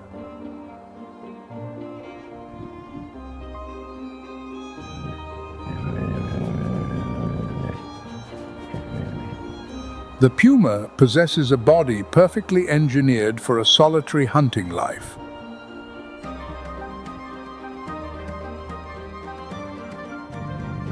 Its long, powerful hind legs allow it to leap up to 18 feet in a single bound.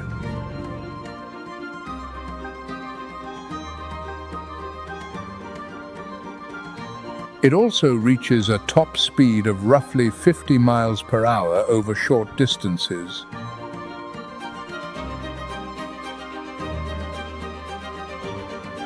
However, it cannot roar like a lion or tiger because its hyoid bone is fully ossified.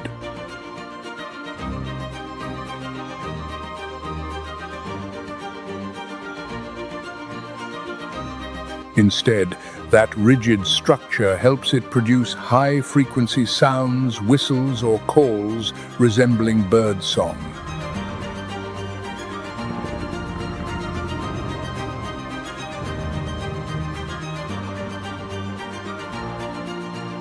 These sounds propagate more efficiently through complex terrain without betraying the hunter's position.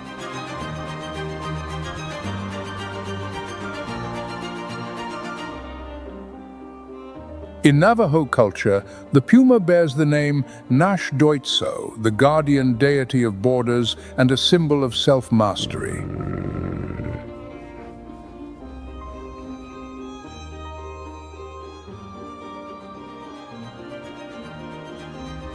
They believe the greatest power does not reside in the roar, it resides in silence and the capacity for absolute control.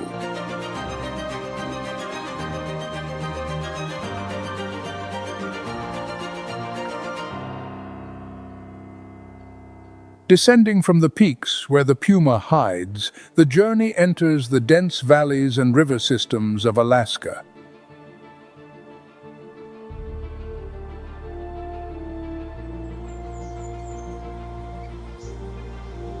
This is the kingdom of the grizzly bear, the emblem of raw power in the far north.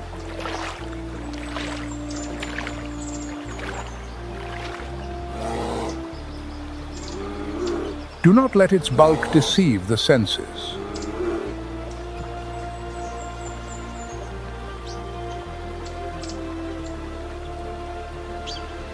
An adult grizzly weighing nearly 900 pounds can sprint at 35 miles per hour.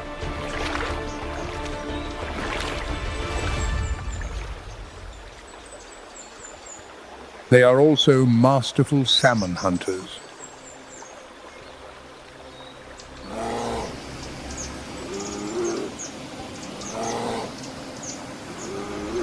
Summer is the period of maximum energy accumulation. This giant consumes tens of thousands of calories each day from wild berries and animal protein.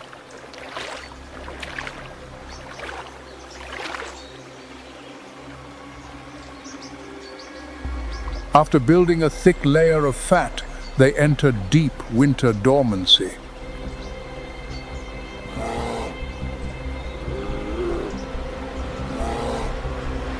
The heart rate drops sharply to conserve energy, a wondrous mechanism of survival.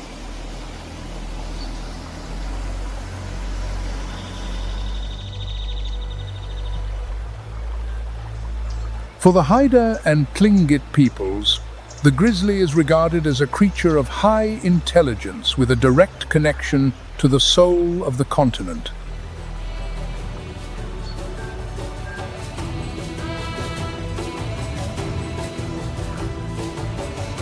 Shamans invoke the bear's image in ceremonies to commune with Mother Earth.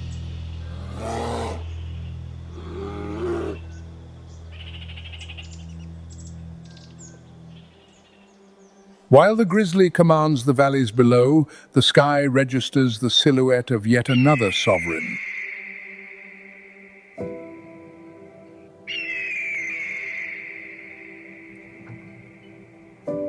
The bald eagle.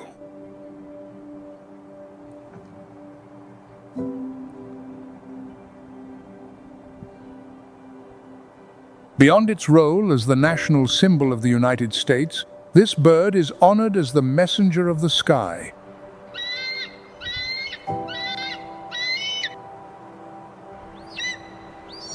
Indigenous peoples believe the eagle carries their prayers to the Creator.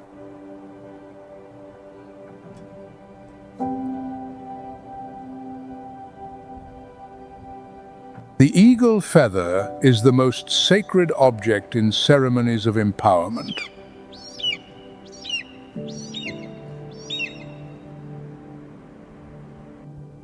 To present someone with an eagle feather is the noblest ritual of honoring courage. The single most important feature keeping the bald eagle at the apex of the predatory hierarchy is its eyes.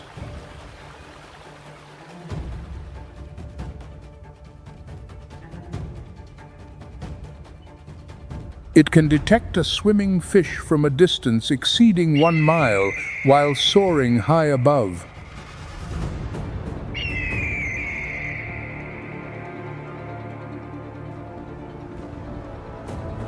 Its wingspan reaches up to 7.5 feet, generating immense lift.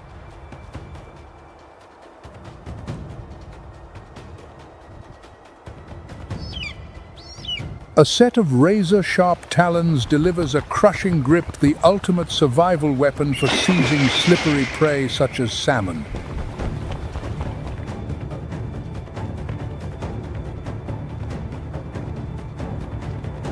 Its nest is known as an eyrie, the largest tree-borne nest structure in the avian world.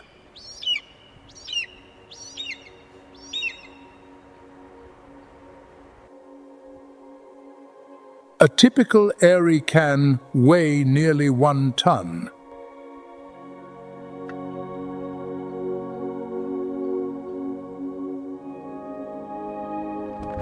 A mated pair of bald eagles typically maintains a lifelong bond of fidelity.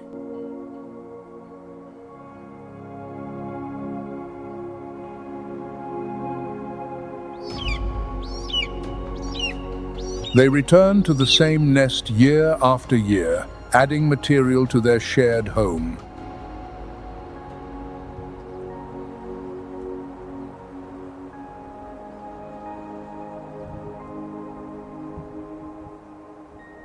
From the eagle's wings, gazing down upon the entire planet, 6 worlds emerge as one seamless canvas.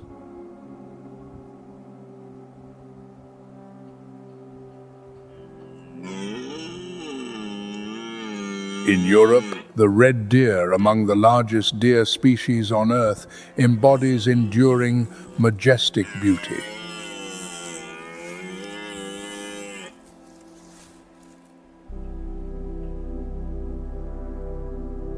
Males possess enormous antlers capable of growing nearly 1 inch per day during the peak spring period.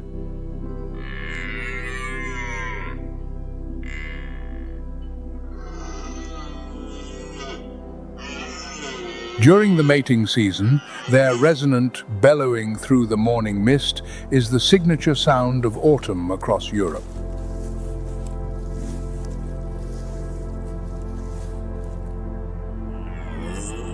Antler clashes demand stamina and pinpoint tactical precision.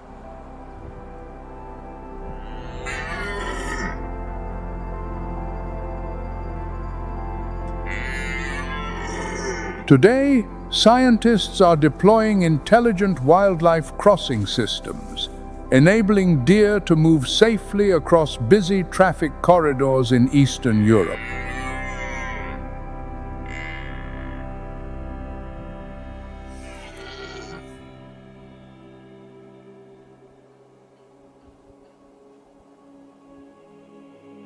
Each continent carries its own conservation legacy, from the lion guardians of Africa and the life wolf Alps of Europe to the intertribal Buffalo Council of North America.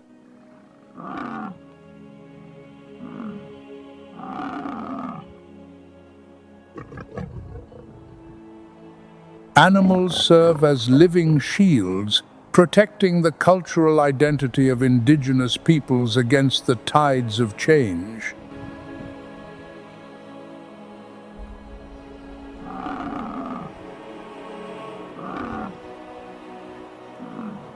Six worlds, 18 symbols.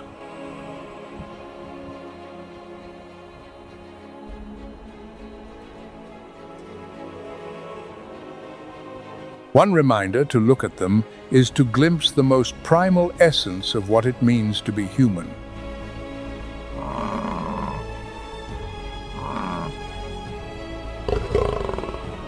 That roar never ceases. It merely changes continents.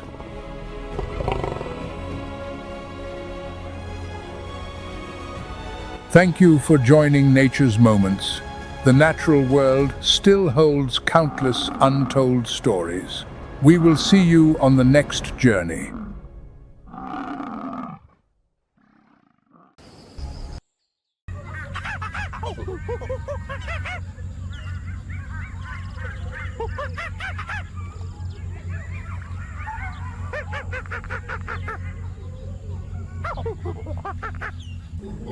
In this challenging ecosystem, the baboon stands out as one of the most resourceful and adaptable residents.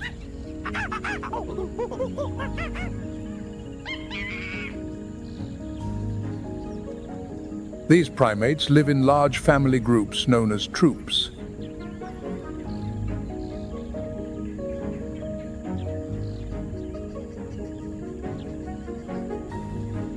Each member has a role.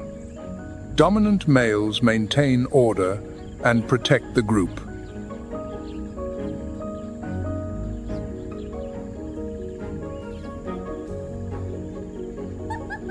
These social ties are not only emotional but also tactical, providing protection.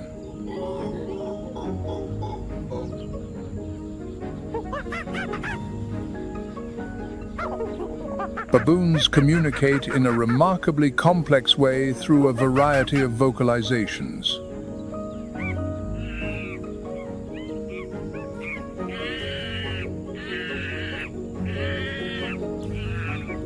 These animals are highly opportunistic natural omnivores. They feed on fruits, seeds, roots, and small animals.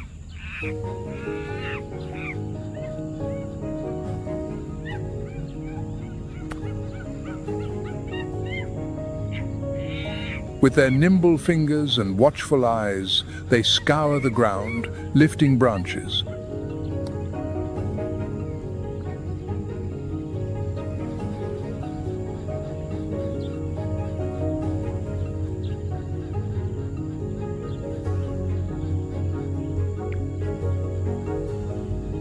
This combination of intelligence, cooperation, and constant vigilance makes baboons natural survivors.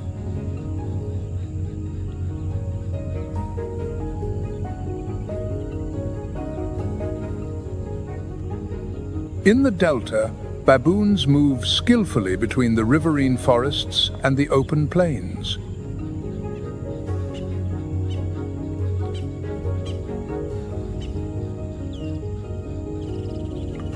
They are, in essence, a reflection of the delta itself.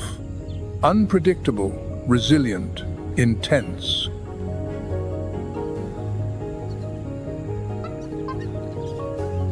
And it is not only the large terrestrial animals that benefit from the flood.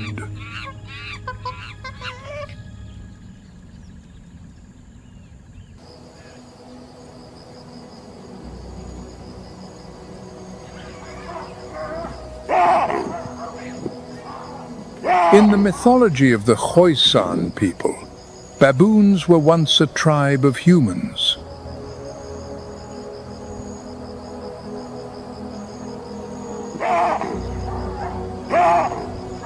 But for their laziness, their love of noisy gossip and theft, they were punished by the gods.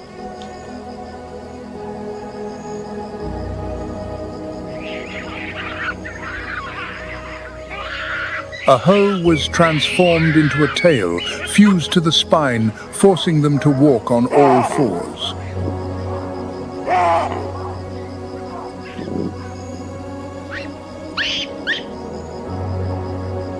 The humble posture of the baboon is an eternal warning against the consequences of indolence.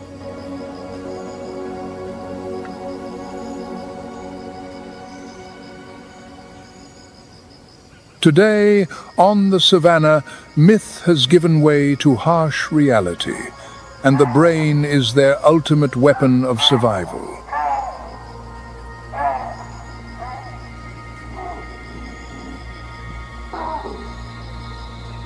Baboons are masters of strategy, diplomacy, and alliance.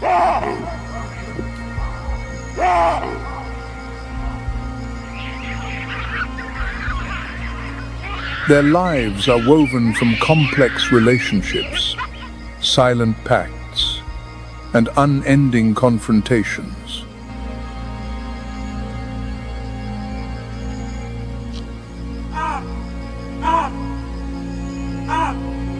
To survive, they have formed one of the most effective defensive coalitions on the plains.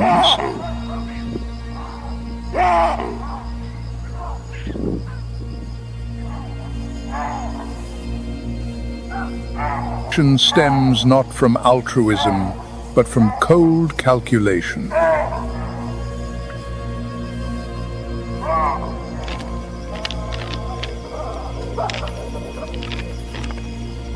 On the vast savanna, the baboon and the impala form a perfect defensive alliance.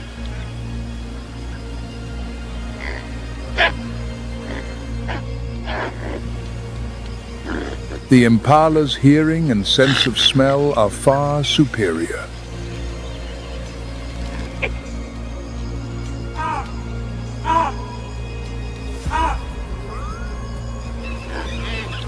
It can detect the scent of a predator from a great distance.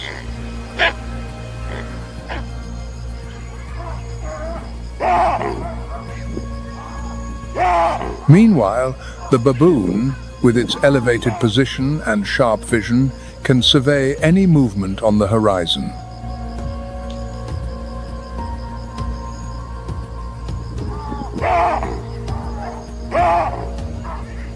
Together, they form a dual radar system with no blind spots.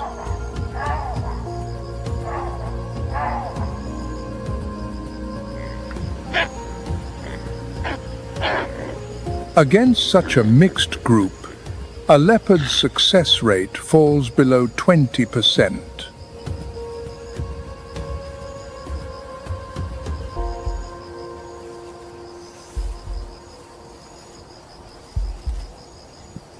It is in this role as sentinel that a fateful confrontation unfolds.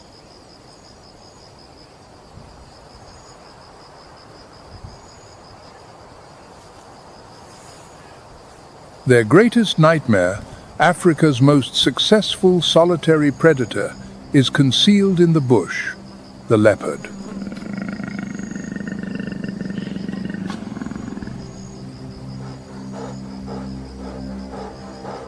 Its weapon is not fang or claw, but the art of absolute camouflage.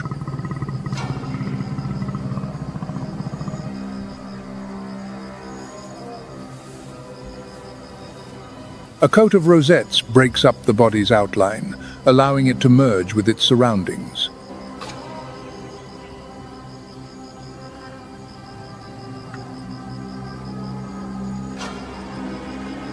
It approaches its prey without making a sound.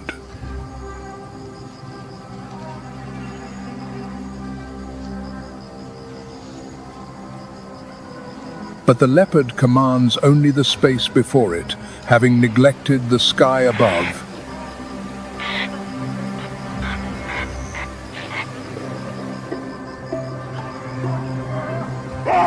On a nearby acacia branch, a baboon has been watching for some time.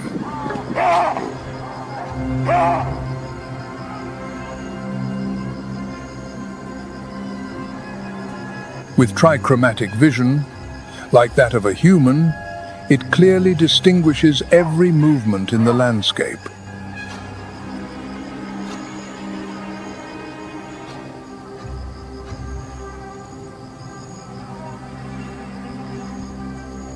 The leopard's camouflage is rendered useless before these discerning eyes. A short, dry bark shatters the silence.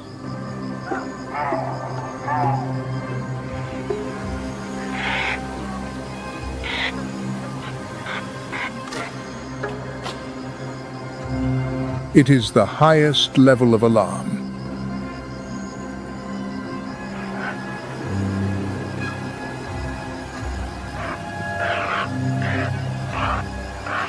The impala does not think. It reacts on pure instinct.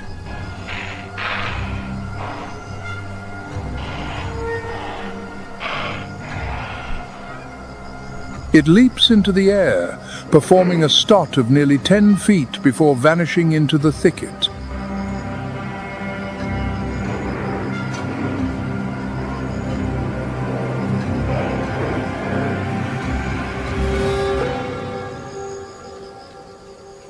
The hunt is over before the leopard has even begun.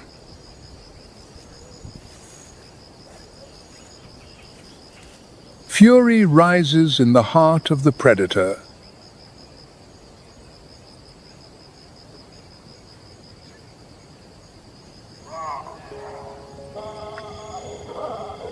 While the baboon troop cheers in exhilaration, leaping triumphantly in the high branches, below, the leopard retreats with an empty stomach.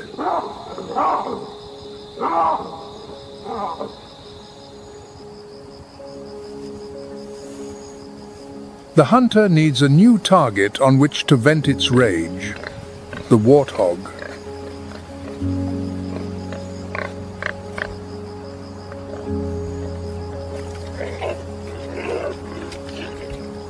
One should not be deceived by its ungainly appearance.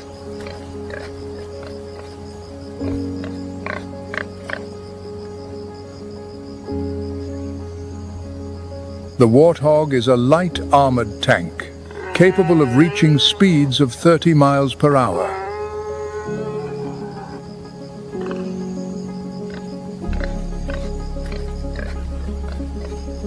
It possesses 2 pairs of curved razor-sharp tusks, honed continuously every time it opens its mouth.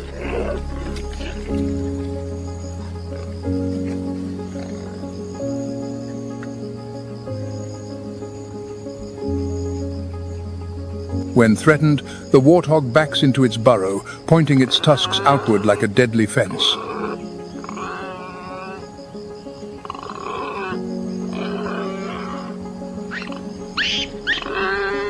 The burrow's entrance becomes an impregnable fortress.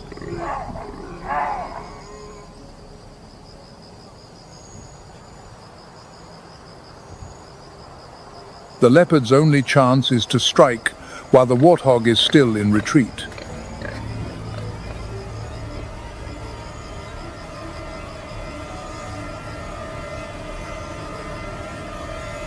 The warthog's vision is poor.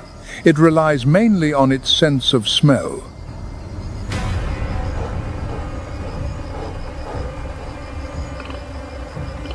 The leopard launches like a golden arrow.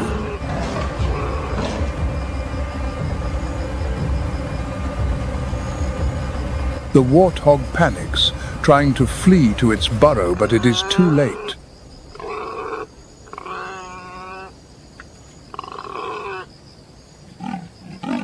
A precise bite to the throat ends all resistance.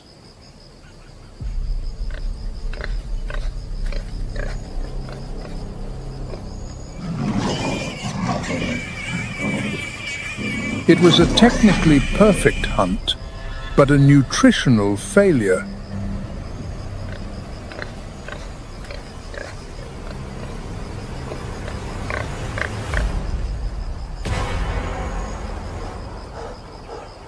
The hunger remains, and the image of the baboon still haunts the leopard's mind.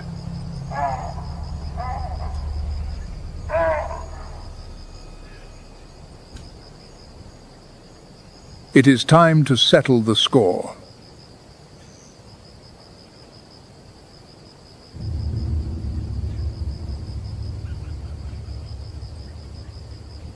dusk descends, and darkness envelops the savannah.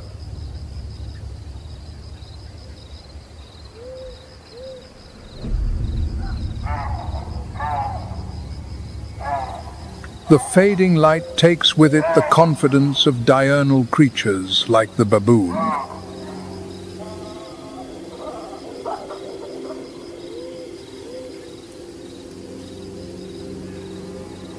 But for the leopard, this is when the true performance begins.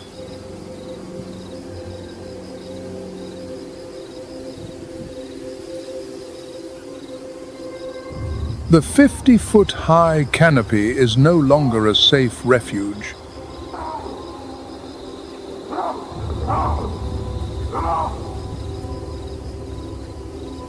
Behind the leopard's retina lies a secret weapon, the tapetum lucidum.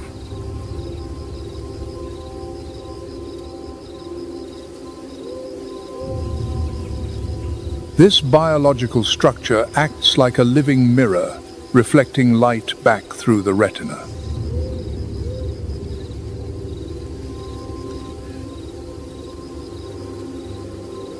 As a result, the leopard's eyes gather light 7 times more effectively than human eyes.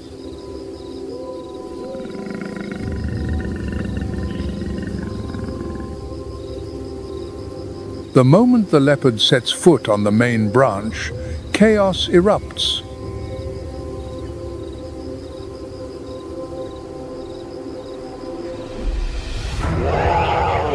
There is no defensive formation, no alarm call, no resistance.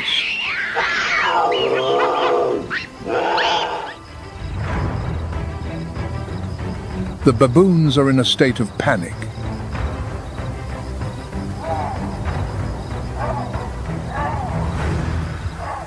No one sees the enemy. No one knows where it came from.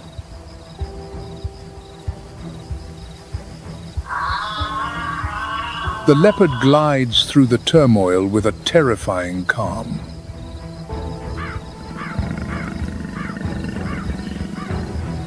It targets the largest prize, the most powerful male baboon.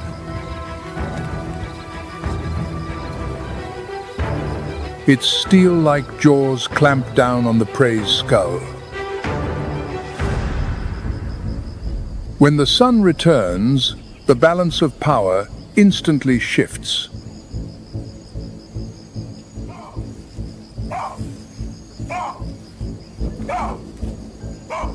The baboons regain their trichromatic vision and, more importantly, the confidence of their numbers.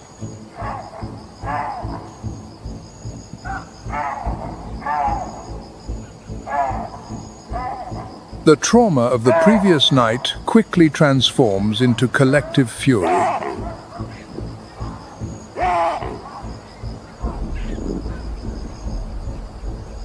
More than 50 baboons forge a menacing semicircular cordon.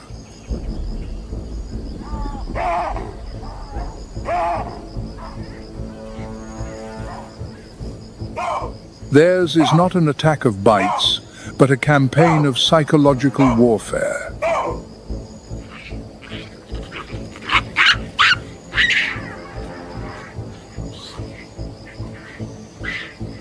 The leopard, a solitary predator, is suddenly dwarfed by this hostile assembly.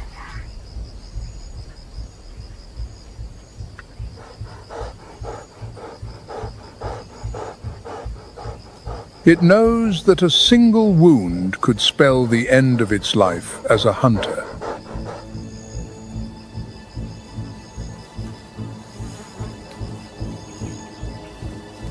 This overwhelming imbalance of power forces a retreat.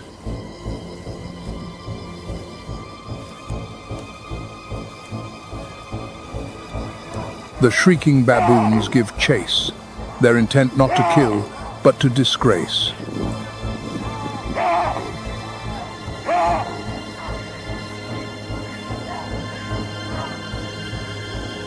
This is their most satisfying retribution.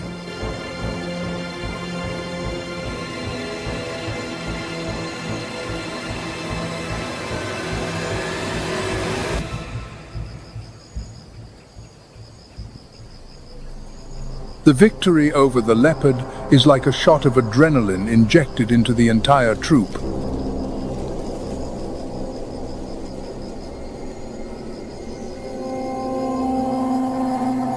A wave of euphoria spreads, driving them to challenge the very throne of the Savannah.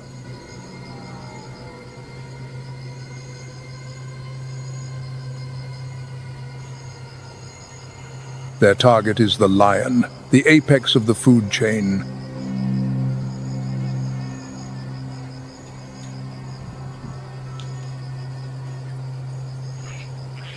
They are not so foolish as to attack a 290-pound adult lioness.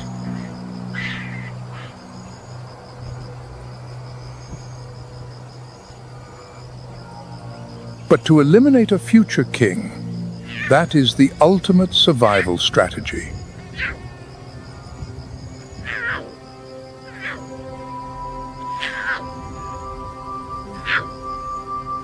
When hunger compels the lioness to hunt, her cubs are left hidden in the thicket.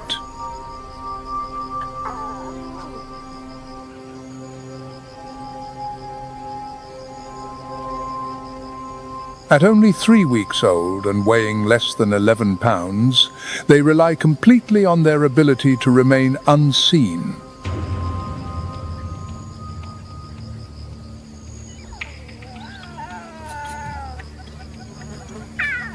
Their spotted coats provide camouflage in the dappled light.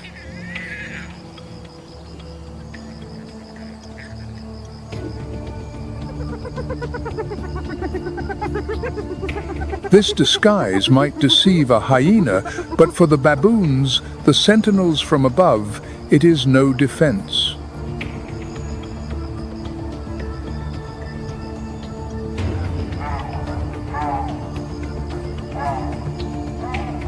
Having spotted their target, the troop approaches with a clear strategy: to seize the young.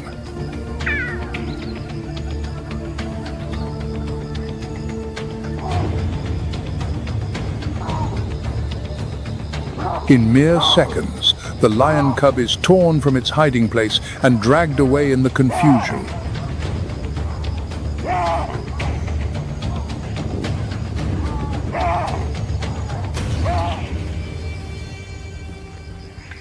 By the time the lioness returns, it is too late. The thicket that once sheltered her young is now empty and cold.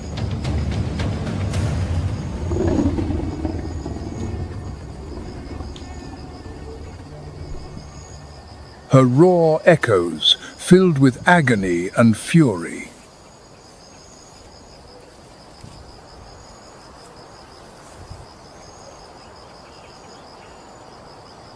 But the baboons are already in the high branches, far beyond the reach of her claws.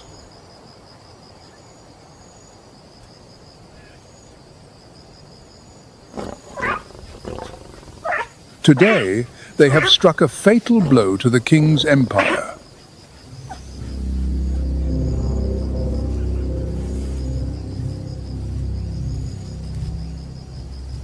The pain of losing a child cannot fill a stomach roaring with hunger.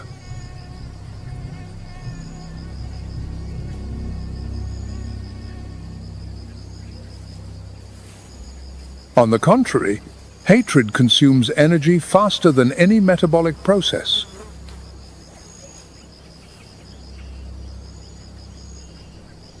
To exact her revenge, the lioness needs fuel.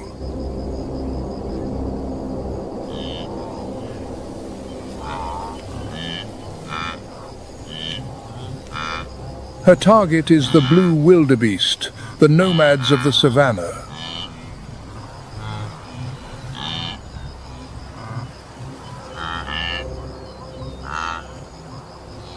A fully grown male can weigh up to 550 pounds, a mobile fortress of muscle with a pair of scythe-like horns.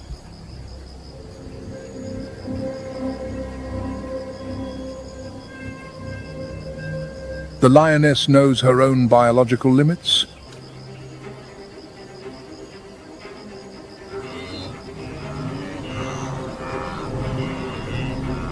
With a heart that is small in proportion to her body, she cannot sustain a long chase.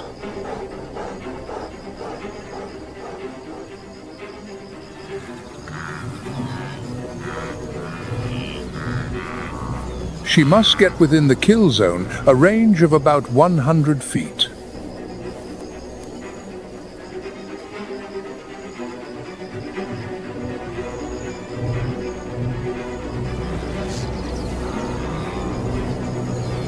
An opportunity arises when a wildebeest strays from the herd.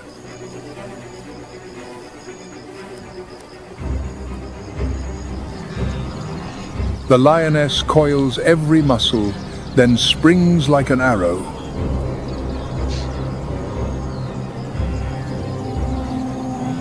The impact is like a motorcycle hitting a brick wall.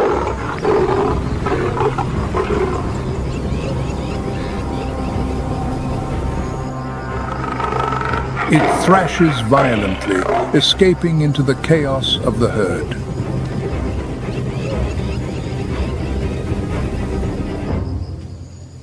The lioness watches, helpless, as her quarry disappears among hundreds of its kind.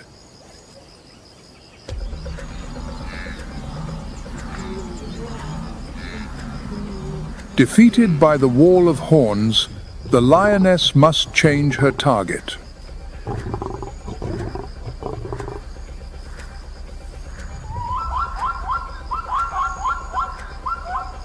She turns her attention to the noisy neighbors who always travel with the wildebeest, the plains zebra.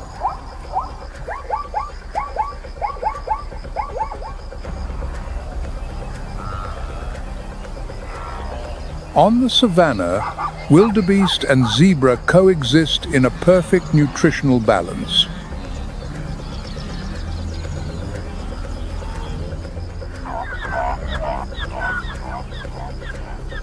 The zebra graze first, consuming the tougher, older grasses.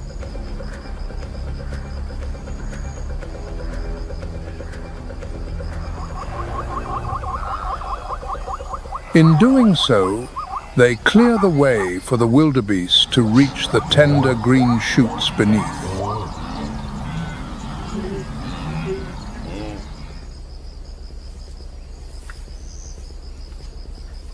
But for a lion, a herd of zebra presents a complex visual puzzle.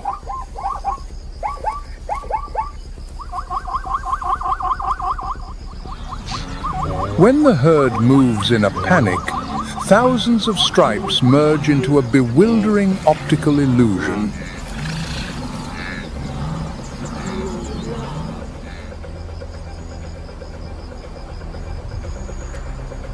With her monochromatic vision, the lioness cannot distinguish one individual from another.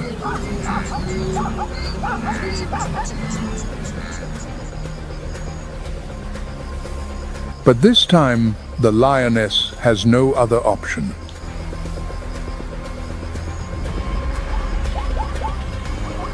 Hunger has sharpened her senses to their absolute peak.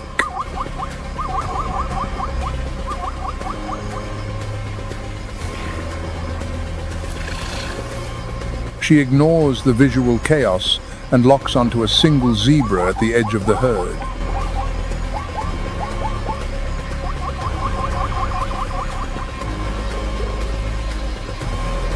It is a weak link in the defensive chain.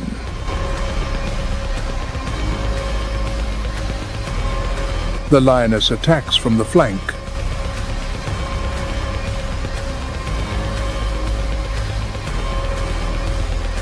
Her knife-like claws sink deep into the zebra's flesh.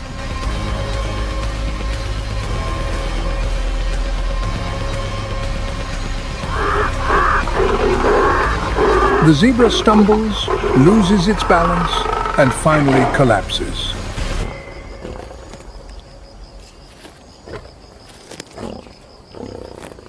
A bite to the trachea, and all resistance ends in silence.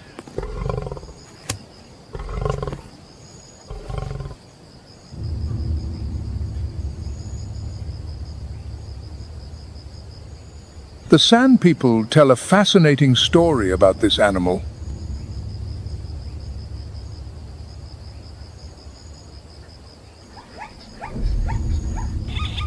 Long ago, the zebra's coat was entirely white.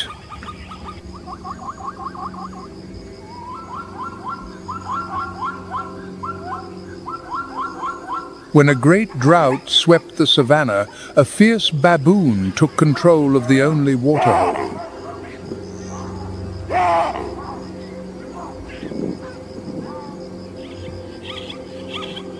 The zebra bravely rose to challenge the baboon.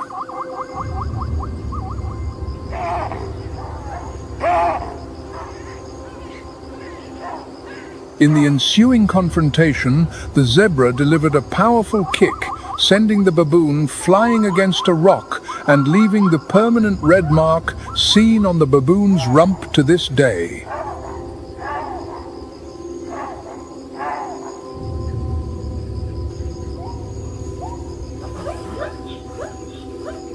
However, in the struggle, the zebra lost balance and fell backward into a fire.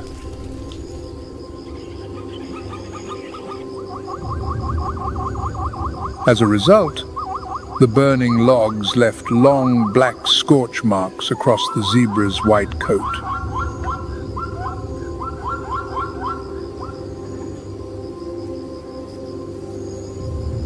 The energy from 110 pounds of zebra meat is converted into raw, muscular power.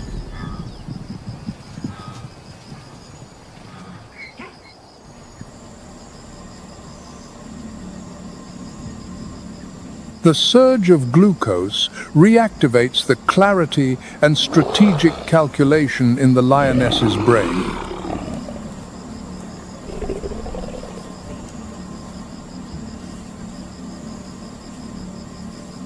It is time to execute a brutal plan of revenge.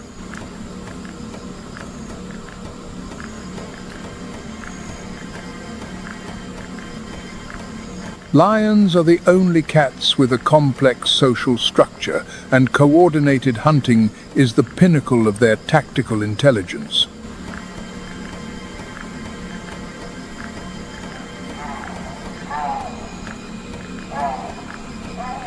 But this time, the tactic is not a complex encirclement. Their target is specific, the alpha male.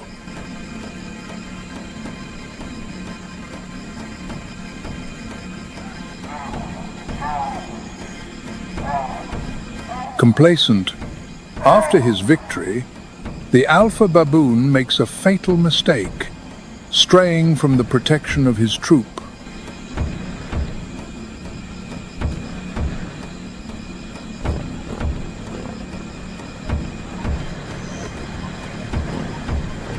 This is the moment the lions have been waiting for.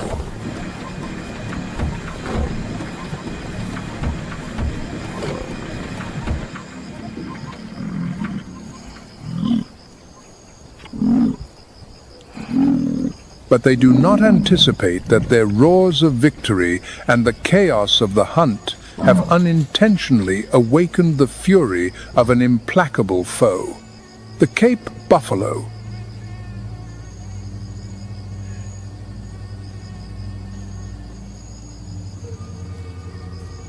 The Cape buffalo.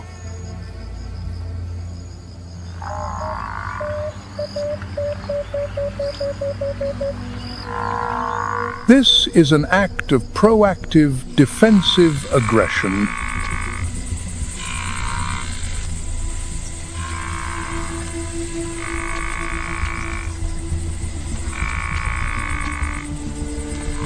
The Cape buffalo is the only animal in Africa known to actively hunt lions.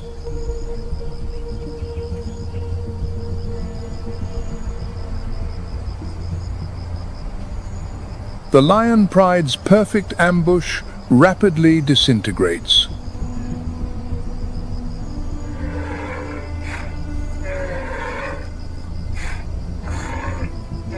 The buffalo has no interest in the baboons. Its only goal is to eliminate the big cats that dared to trespass on its territory.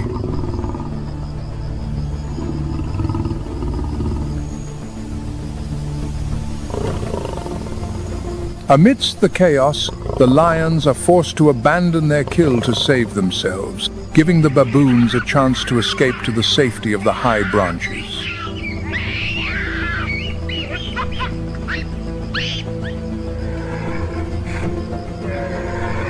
Possessing a neck skin nearly an inch thick that serves as a natural shield, and a fused horn boss on its head as hard as rock, the buffalo is a living tank.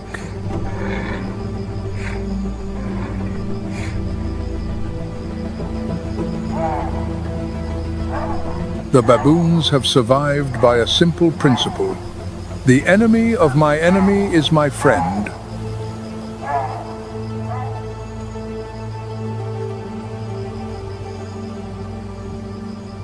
And once again, the Cape buffalo has proven that on this savanna, it is sometimes the one that dictates the rules of the game.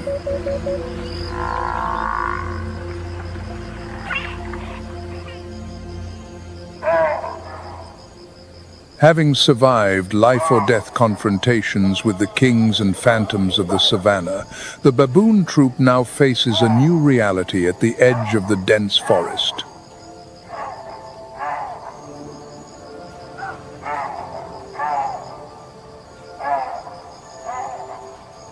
The light fades beneath a thick canopy, a place where their intelligence is pushed to its absolute limit.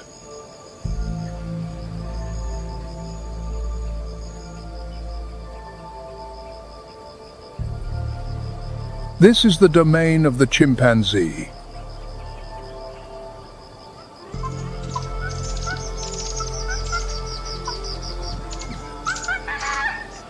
At Gom Stream National Park, scientists have documented a harsh reality.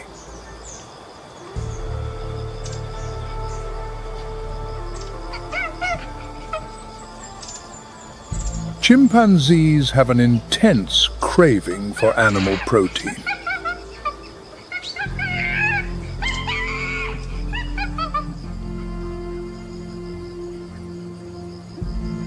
But the baboons are not entirely defenseless.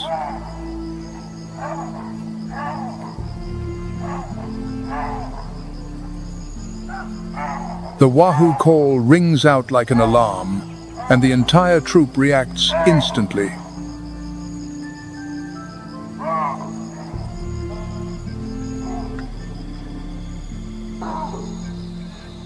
They take a great risk, scrambling onto the thinnest branches where the chimpanzees' heavier bodies cannot follow.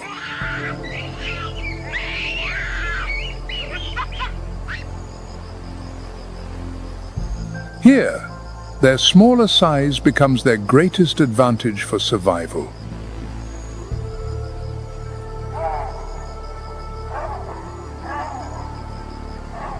The intelligence of the baboon has long captured the attention of biomedical science.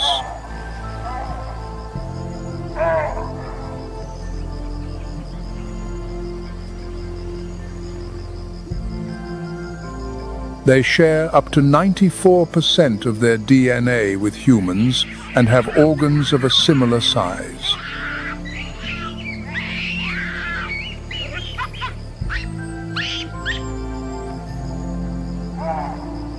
Baboons were used in some of the first heart and liver transplants and as research models for epilepsy.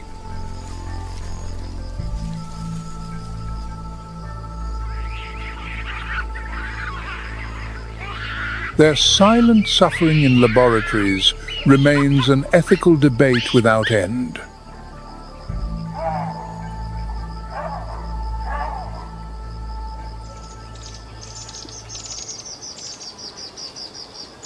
In their conflict with chimpanzees, the baboons are rarely alone.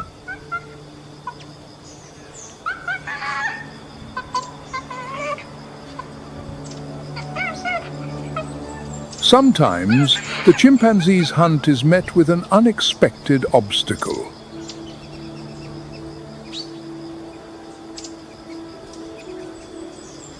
The appearance of a hornbill shatters all of their plans.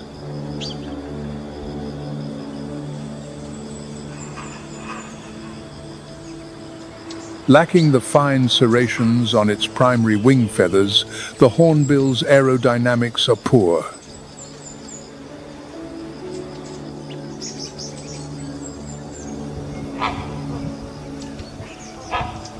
This creates turbulent airflows, causing each wing beat to produce a resounding whoosh sound.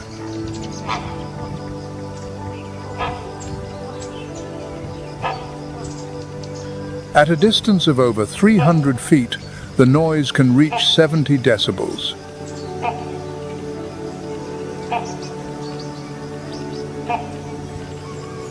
The jarring sound in the quiet forest is like the roar of a motorcycle.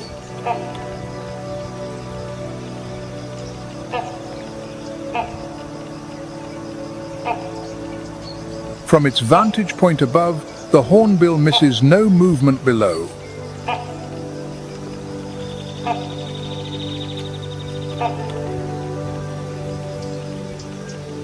It possesses 4-channel color vision, allowing it to detect spectrums of light invisible to most mammals.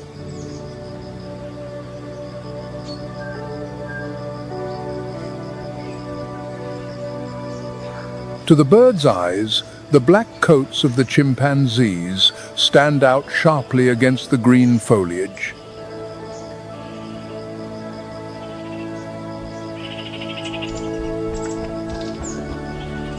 Upon spotting a threat, the startled hornbill takes flight.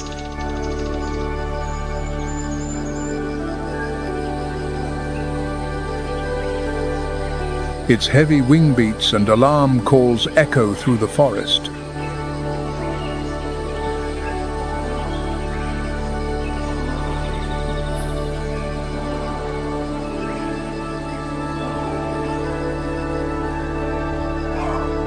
For the baboons, this is precious information, a clear signal that chimpanzees are very close.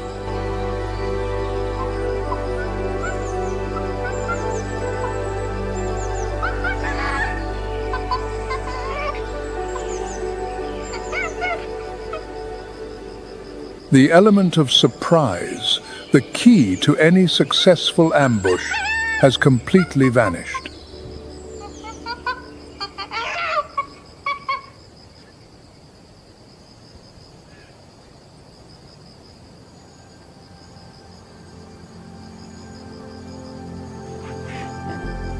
Below, red river hogs approach quietly.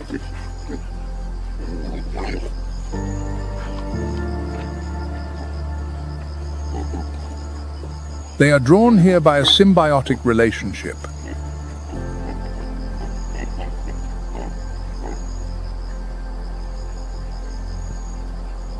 Over 30% of the fruit dropped by the primates above becomes a buffet for them on the forest floor.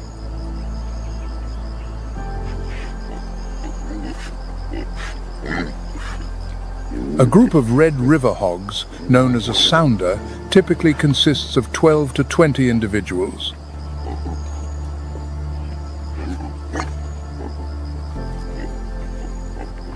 They move like a whirlwind, sweeping the ground beneath the trees.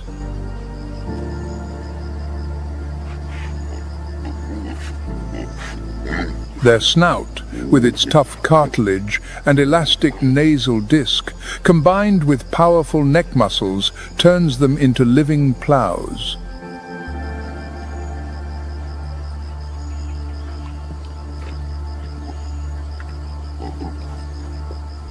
They can churn up 4 inches of soil in seconds, searching for roots and insects.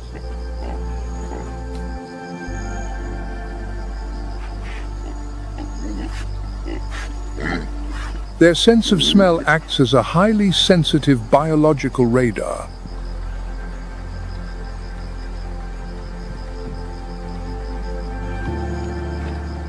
The noise from the sounder plunges the immediate area into chaos.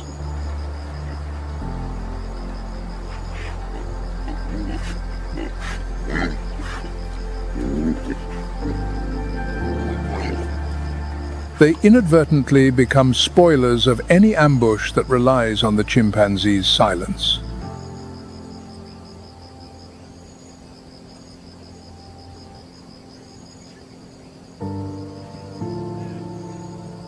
However, chimpanzees dare not challenge the Red River hogs.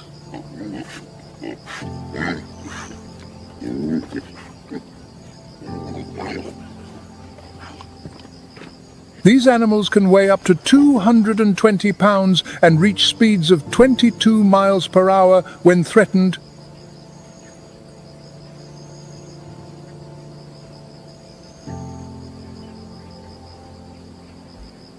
True to their name, they are excellent swimmers and will not hesitate to dive into water to escape.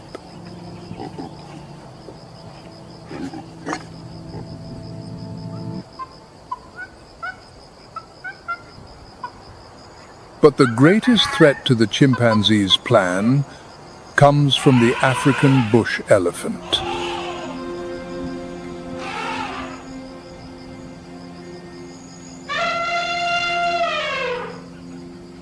These ecosystem engineers possess the power to alter the very structure of the forest.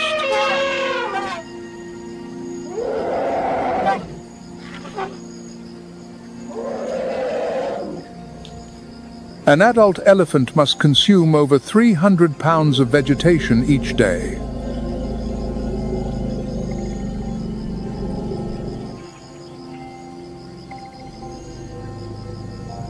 Their inefficient digestive system compels them to eat almost constantly.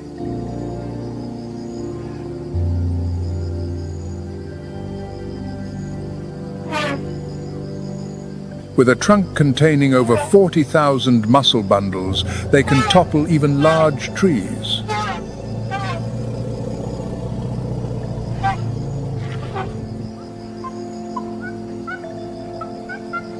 Each felled tree inadvertently creates a strategic disaster for the chimpanzees.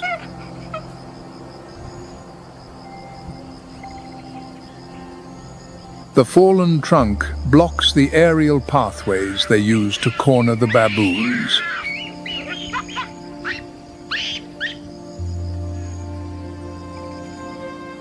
A dangerous gap now opens in the canopy.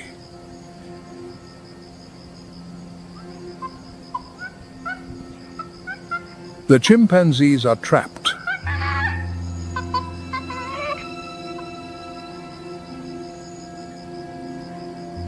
They cannot jump across such a void.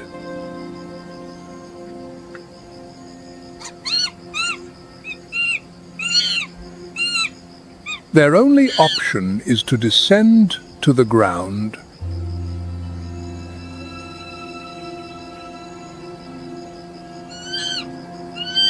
And at that moment, the game changes entirely.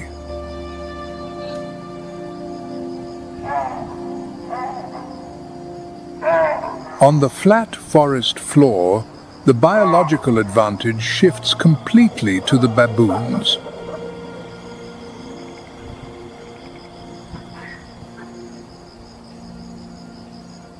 Chimpanzees walk on their knuckles.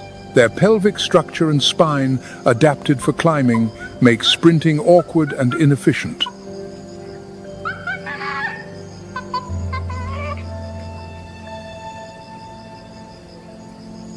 Baboons, in contrast, are true four-legged sprinters.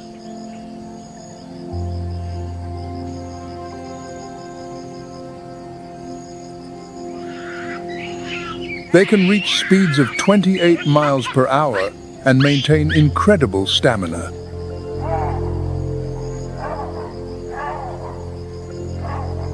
The baboons seize their opportunity, dashing across the open ground and leaving their pursuers far behind.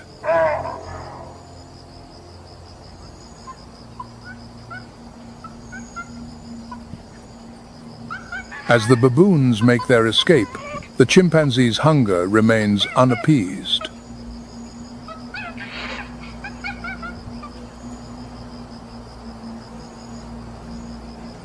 Their gaze shifts to the high canopy, where red colobus monkeys are moving slowly.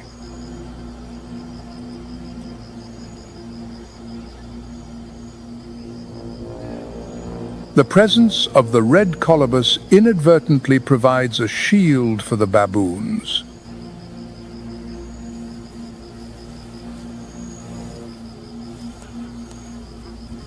When chimpanzees attack, the red colobus monkeys are almost completely unable to resist.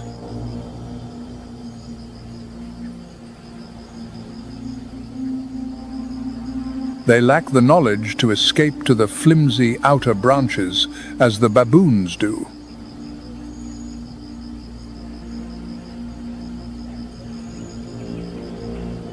The males gather and scream in an attempt to intimidate, but weighing only 22 pounds and possessing no real weapons, their efforts are futile.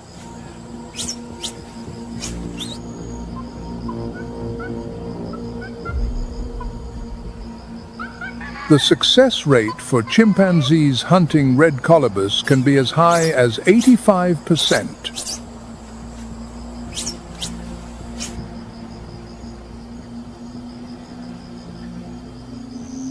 Once a colobus monkey is targeted, its chance of survival is vanishingly slim.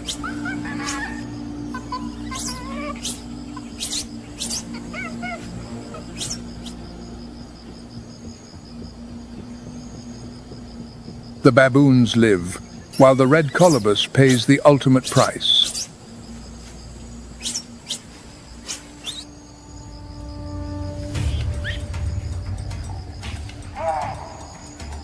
The baboons' survival instincts and intelligence are not limited to defense.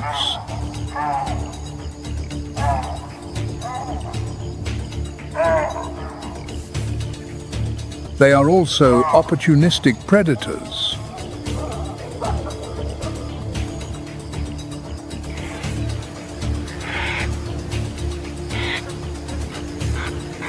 Newborn impala become targets for male baboons in need of protein.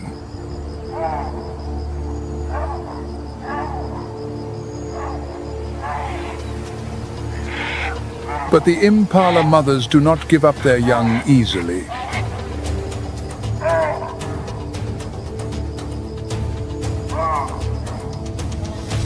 Maternal instinct transforms them into fierce warriors.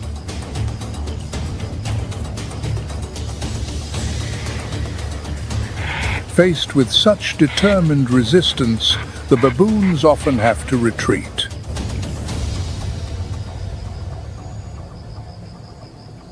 With Thompson's gazelles, the situation is entirely different.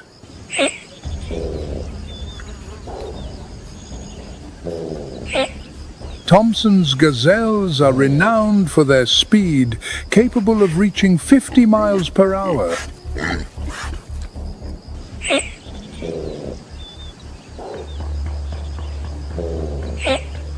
But for a newborn fawn, the primary survival strategy is to remain perfectly still.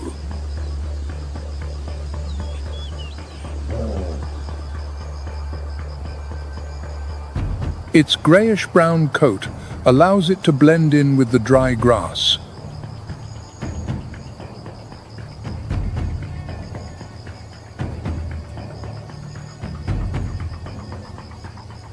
This tactic might deceive a lion or a hyena, but it is useless against the trichromatic vision of a baboon.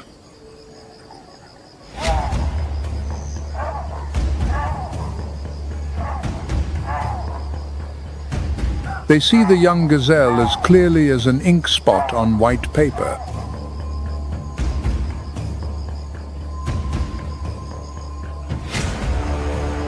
There is no sound to give warning.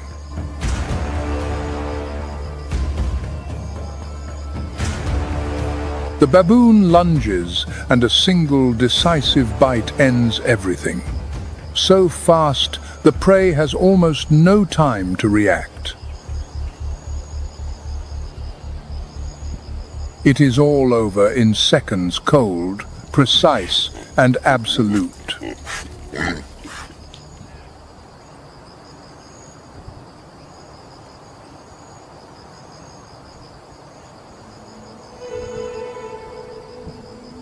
Escaping the claws and jaws of the land does not mean an end to all danger.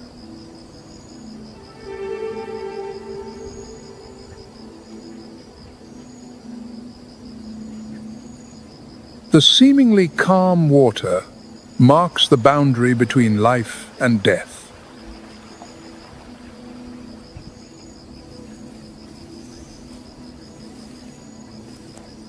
They know that here, all of their survival advantages are rendered useless.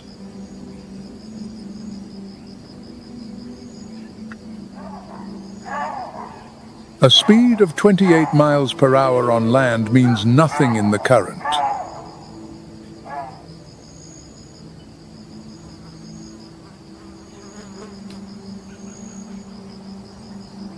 Their phenomenal climbing skills are of no use.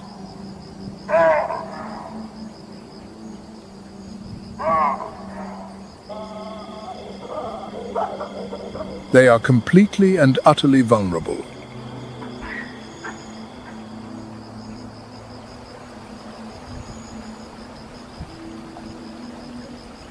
And the enemy that waits here is a killing machine, perfected over 200 million years.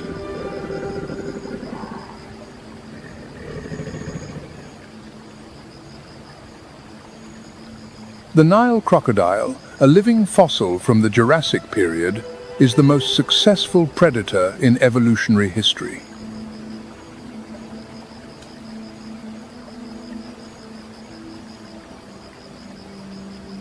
It has no need for pursuit.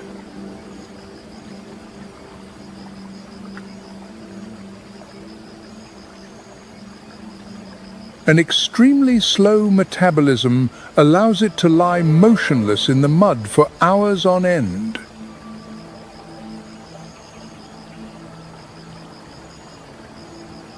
The flat surface of the river is a perfect visual illusion.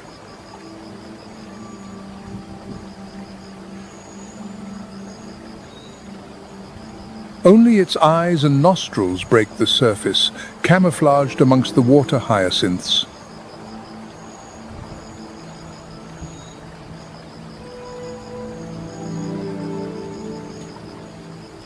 On the crocodile's snout are hundreds of dermal pressure receptors visible as small black dots.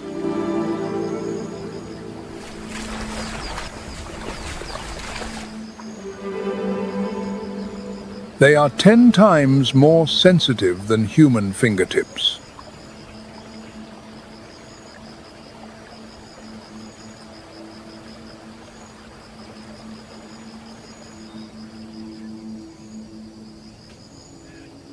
Amid this relentless cycle, life is sustained not only by muscular strength, but by a symphony of intellect and calculated alliances.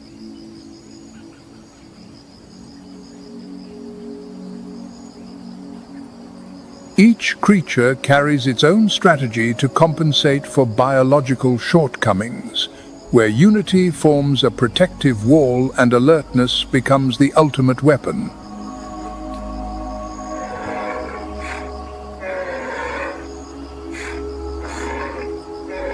This game has no room for error, for every fragile gap is a boundary of fate.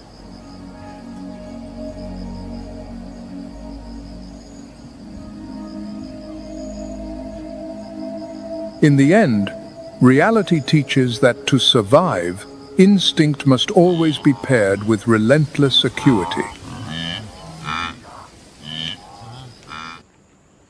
Dawn breaks over the African plains, draping a thin veil of mist across the golden grasses. At this hour, dappled shadows begin to stir.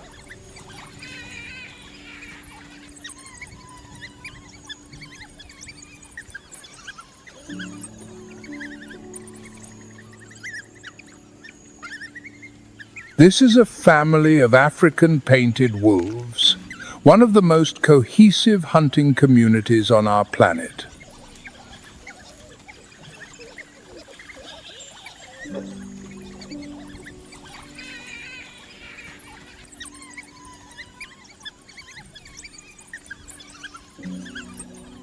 They move in silence, yet without a hint of chaos.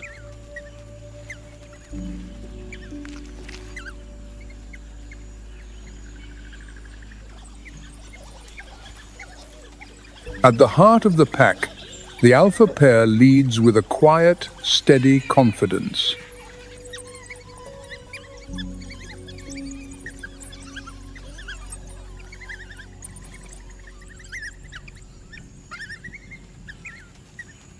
They are the leaders, the parents, the nucleus that maintains the rhythm of the entire community.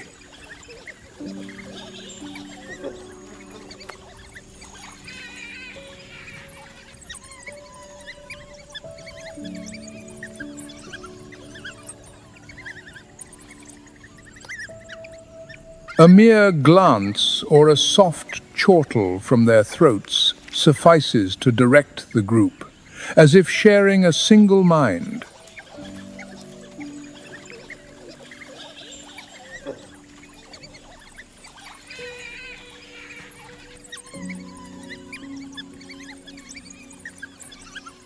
In this fragile wilderness, consensus is found not in roars,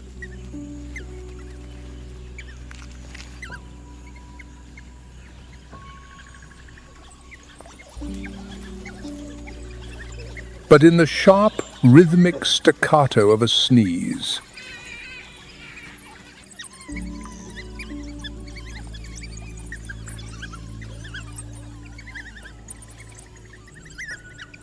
It is a primitive democracy. Only when enough voices join this audible choir does the pack move as one, driven by a collective will.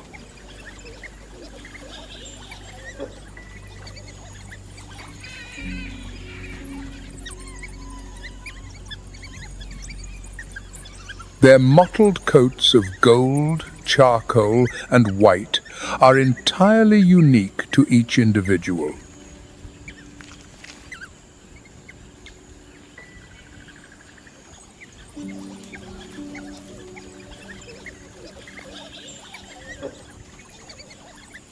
Each is a masterpiece of nature, painted with a purposeful yet spontaneous hand.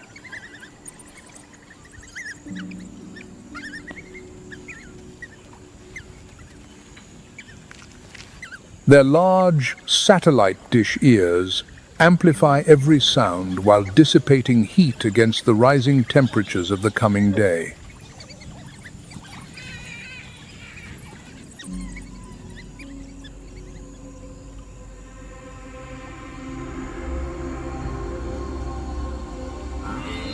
As the sun climbs, the alpha pair halts at the distant fringes of the plain.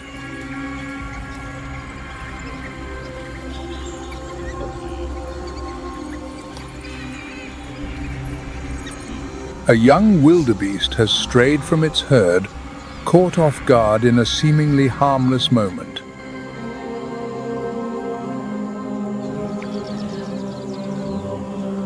For a creature relying on an innate magnetic compass for navigation, isolation means losing both protection and direction.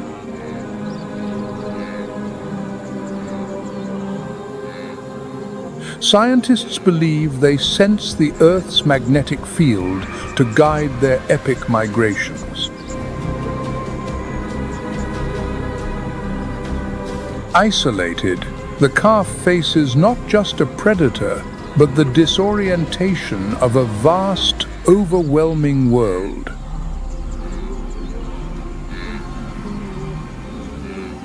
This is the opportunity, and the signal.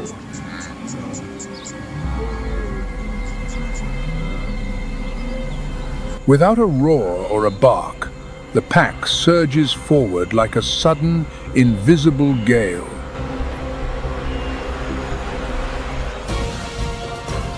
Their slender frames glide over the earth, kicking up columns of golden dust.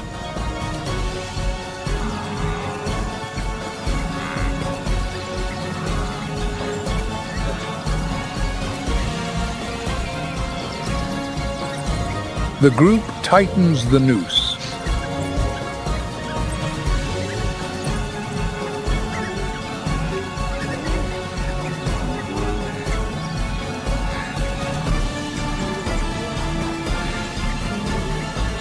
The pursuit is ended swiftly, efficiently, and with terrifying precision.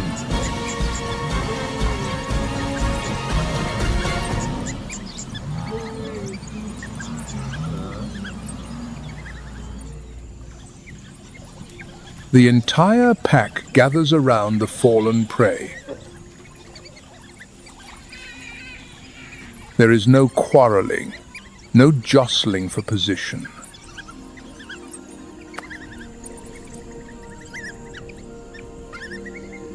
African painted wolves are among the few species that regard the sharing of food as sacred.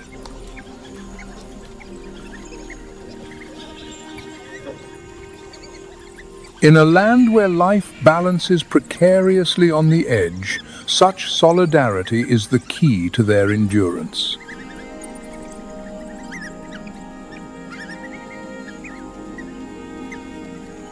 As the sun crowns the horizon, bathing their dappled fur in light, the group moves off quietly.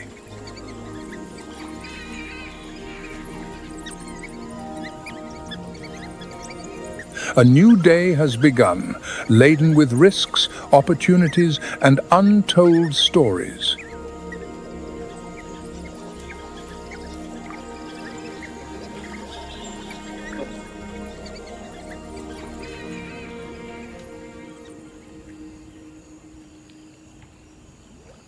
At high noon, when the sun peaks and most predators seek the shade, the spotted hyena grows active.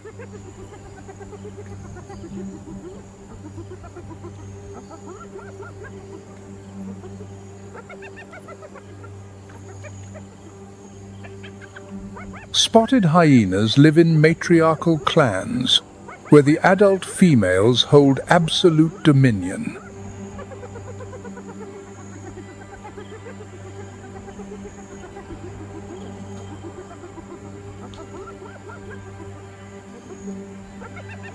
They coordinate brilliantly, employing calls, low growls, and even scent to communicate.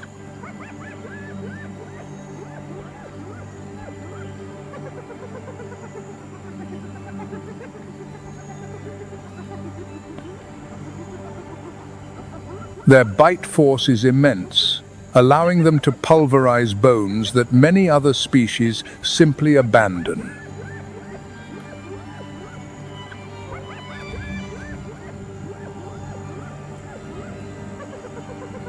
Consequently, they often loiter near the kills of others, even when the danger is significant.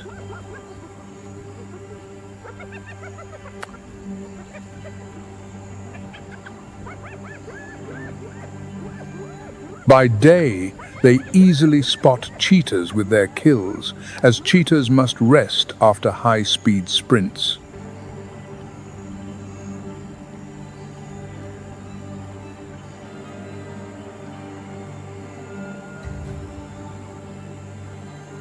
Even lions are not exempt from their persistence.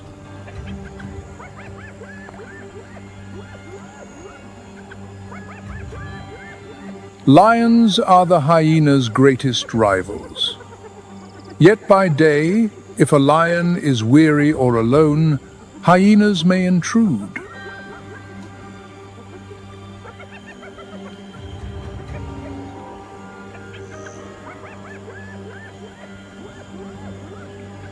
Spotted hyenas are far more than mere scavengers. They are formidable, highly organized hunters.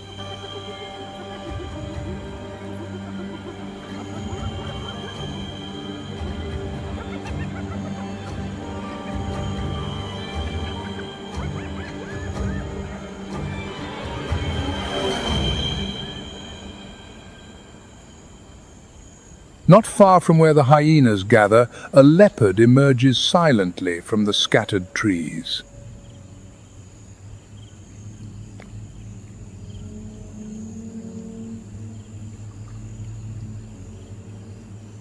Unlike the cheetah or the lion, the leopard operates alone, relying on agility, climbing prowess, and explosive power.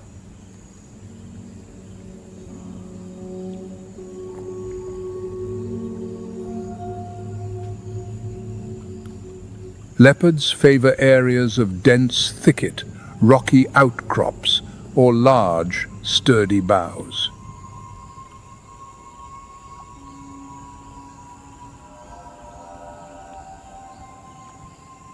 They hunt by stalking with agonizing slowness, utilizing every scrap of available cover.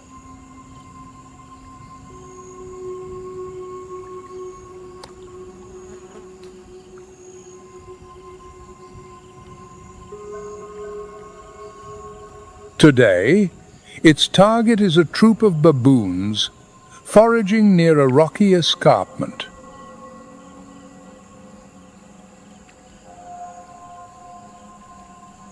Monkeys are dangerous prey. They possess long canines, live in groups, and react with lightning speed.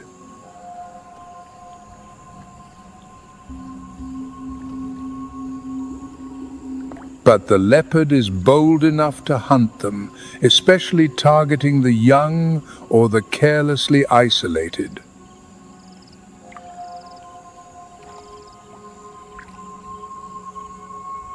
The leopard lies low in the grass, observing every nuance of the baboon's behavior.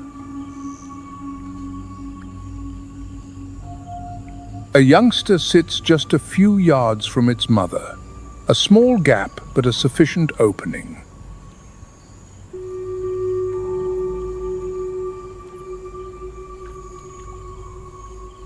The leopard flattens its body and snakes forward through the stalks.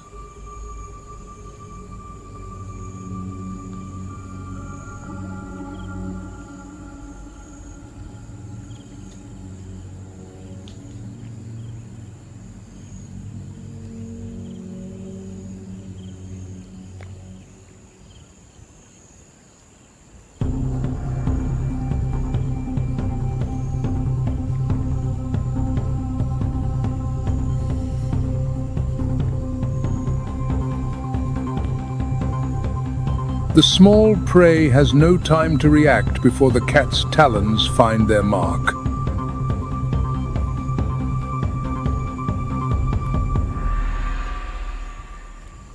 With immense strength, it drags the carcass to a nearby tree.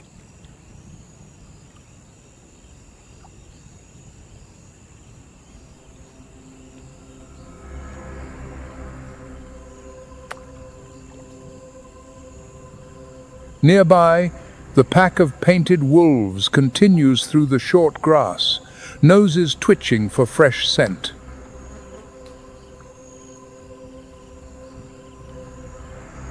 It is now late afternoon, the hour when their hunting efficiency is at its peak.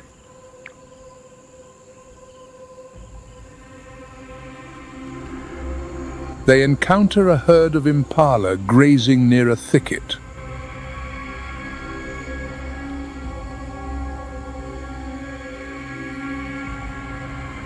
Impala are fast and nimble, yet they are prone to panic under the pressure of a relentless chase.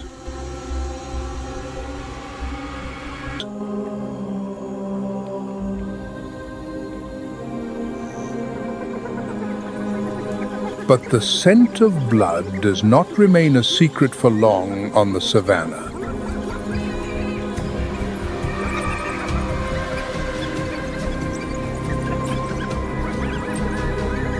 A clan of spotted hyenas quickly detects the kill.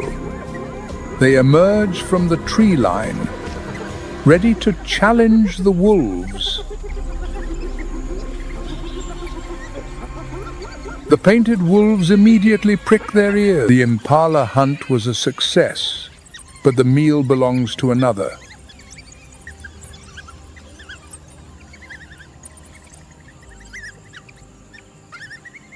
After a series of hunts, tension, and bitter losses, the pack enters its most vital season, breeding.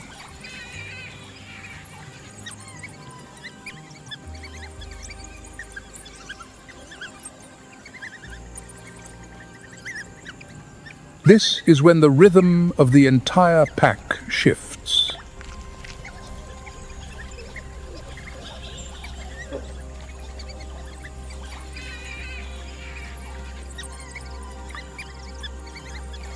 Only the alpha pair is permitted to breed, ensuring the pack does not have too many mouths to feed.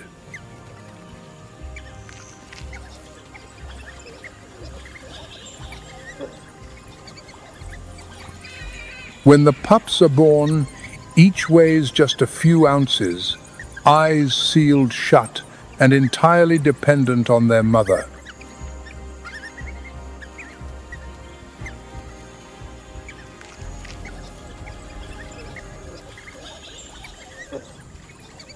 But what distinguishes this species is that the entire pack shares the burden of their care.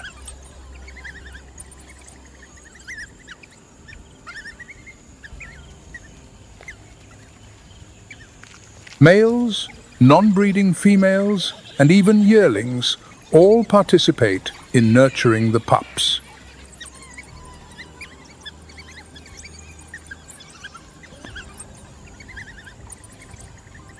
At around 3 weeks of age, they begin to crawl from the mouth of the den.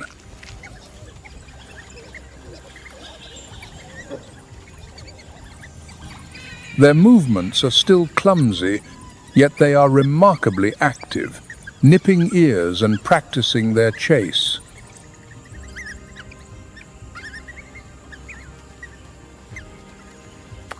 This is also their most vulnerable stage of life.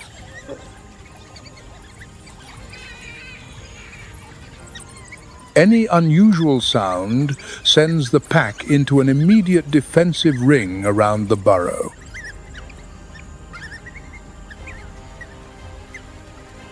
The breeding season cements the bonds between every member of the pack.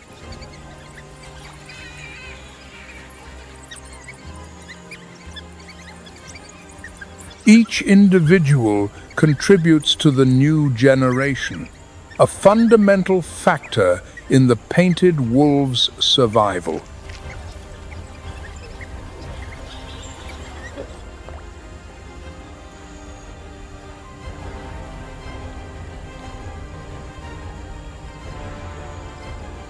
For a cheetah, raising young is a solitary journey, devoid of kin or a pack for protection.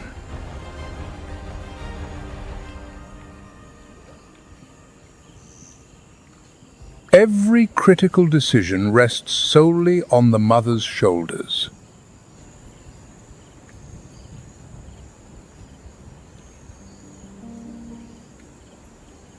Cheetahs are renowned for their extraordinary, record-breaking speed.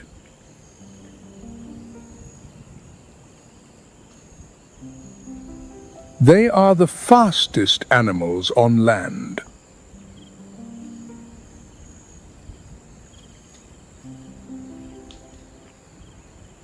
Yet, a body engineered for velocity leaves them physically weaker in direct confrontations.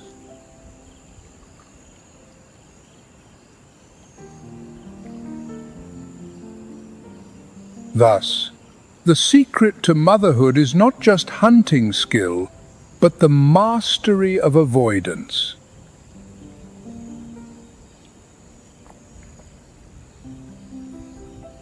They often select low hills or the bases of scattered trees as their resting places.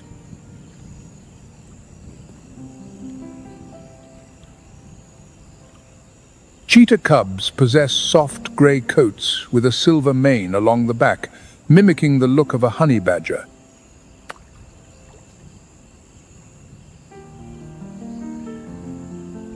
These cubs are highly energetic, yet they are never permitted to roam freely.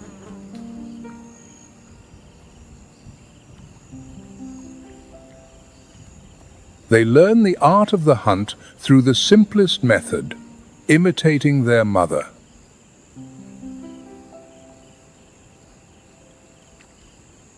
The mother cheetah leads her brood to a different thicket. She never frequents the same spot twice to avoid being tracked by other predators.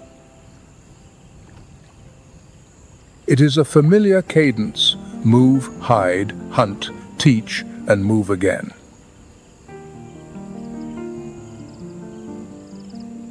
There is never a moment of true safety, yet through this strict cycle, the cub's chances of survival improve daily.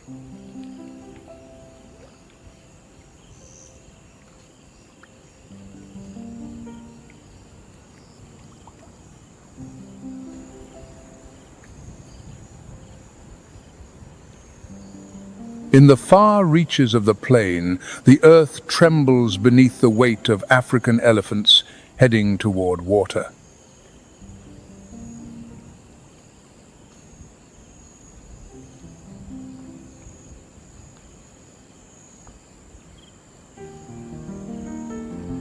Leadership falls to the matriarch, a living map of the wild. Her memory is a vast archive of ancient pathways and hidden springs, forged through decades of drought and abundance.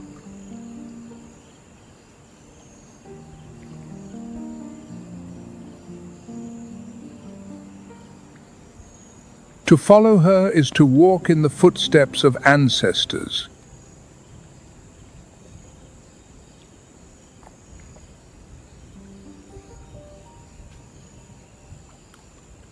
Elephants are distinguished by vast ears for cooling, long tusks for digging or defense, and a highly versatile trunk.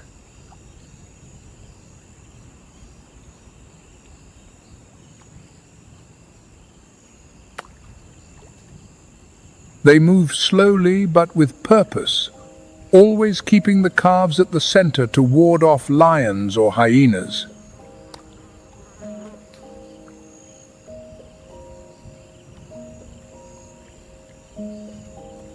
Elephants are rightly regarded as the engineers of the ecosystem.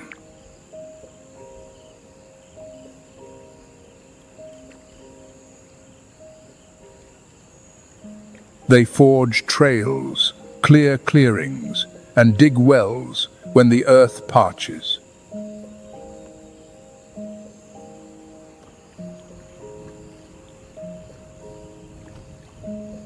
Thanks to them, many other species find places to forage or seek shelter.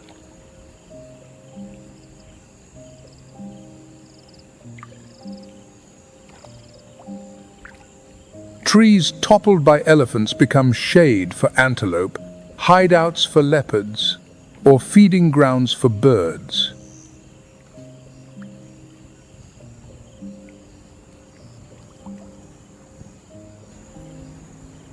Elephants move with a quiet, unhurried grace, maintaining the natural equilibrium of the savanna.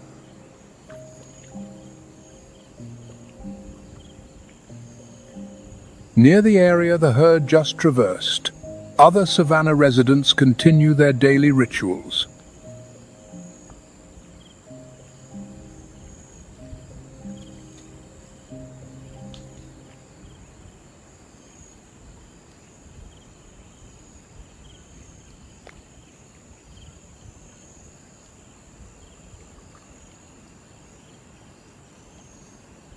Zebras appear in small groups, grazing while remaining perpetually vigilant.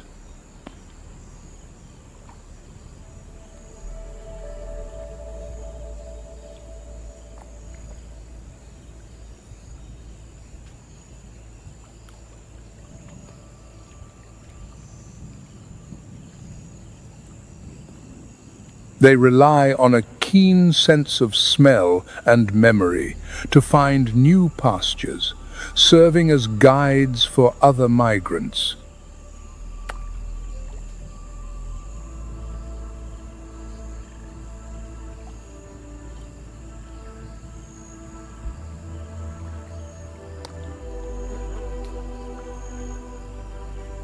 Their black and white stripes serve to dazzle predators during a chase, creating an unreadable optical illusion.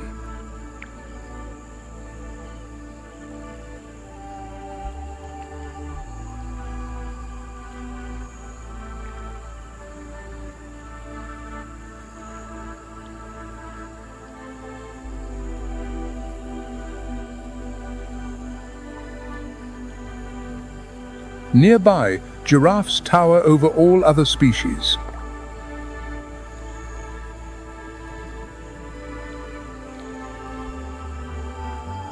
Giraffes browse on acacia leaves that few others can reach, preventing the overgrowth of tall trees.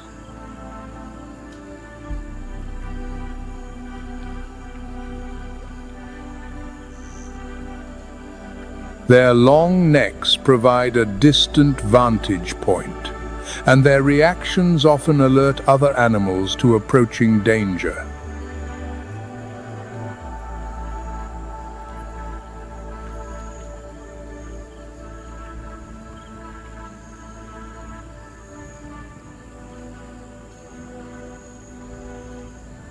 On the riverbanks, hippos wallow in the mud to escape the intense heat.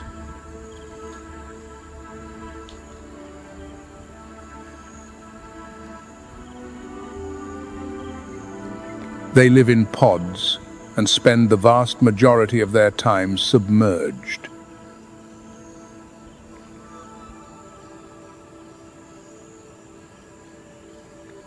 Though peaceful when quiet, the hippopotamus is among the most dangerous animals in Africa.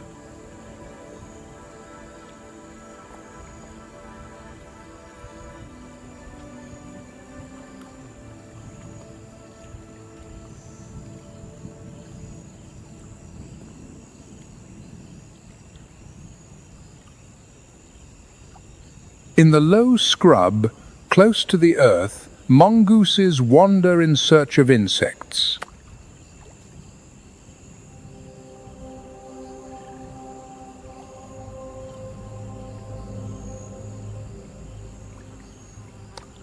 Mongooses live in large, watchful groups, taking turns to stand sentry.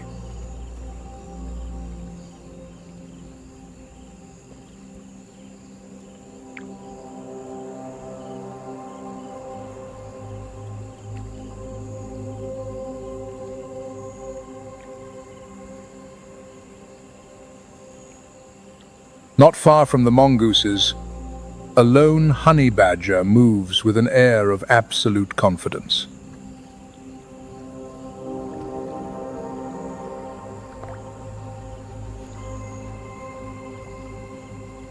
This species is legendary for its fearless and indomitable courage.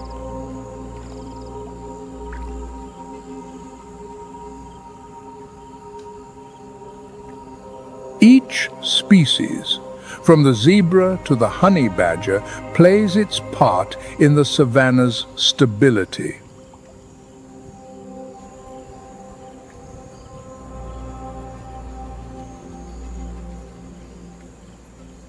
As the sun dips below the horizon, the savanna gradually falls into a hushed stillness.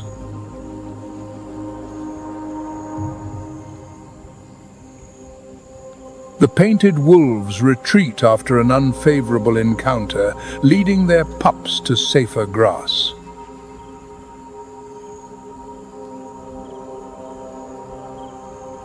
The cheetah mother settles beneath a low bush, watching over her 3 cubs after a long day of lessons.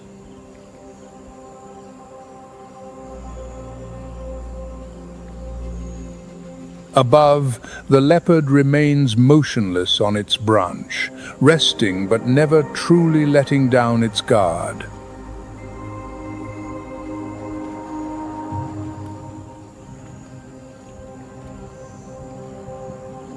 In the distance, the elephants trek on, leaving new trails and the familiar signs of nature's engineers.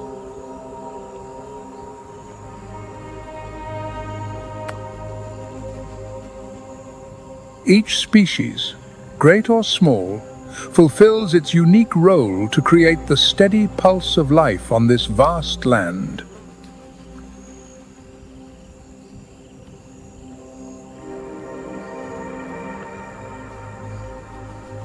From all these movements, a clear lesson emerges. Nature thrives through profound connection.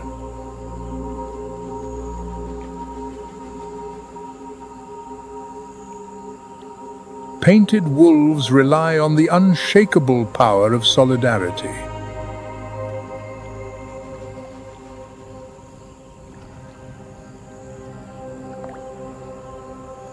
Leopards depend on endurance and the mastery of concealment.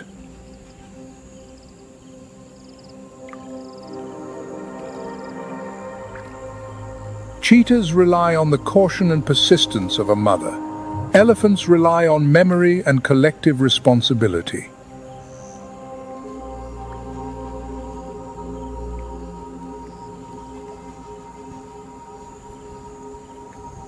The Savannah concludes a vibrant day, reminding us that sustainability is only reached when each individual thrives.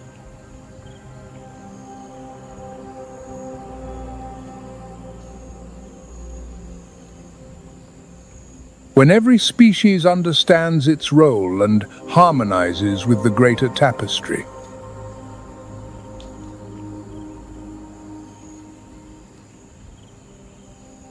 Even an old male lion can fall before a fierce and united clan of spotted hyenas.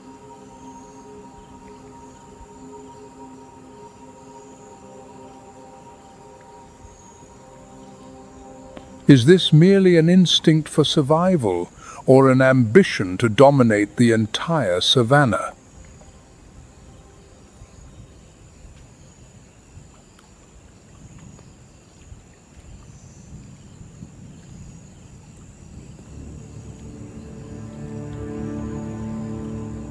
The spotted hyena, Crocuta, is the largest of its family, weighing between 121 and 154 pounds.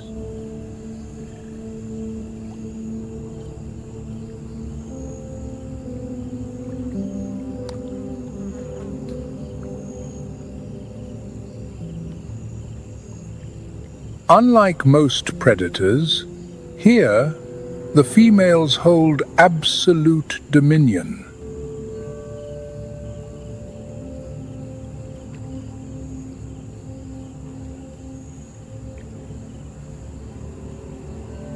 They are larger, stronger, and significantly more aggressive.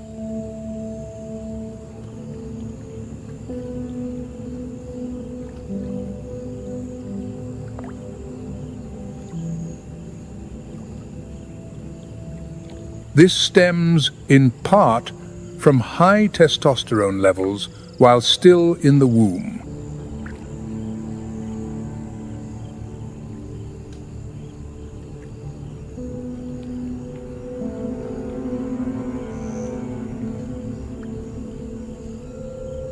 This hormone makes them physically more robust and bolder in the heat of conflict.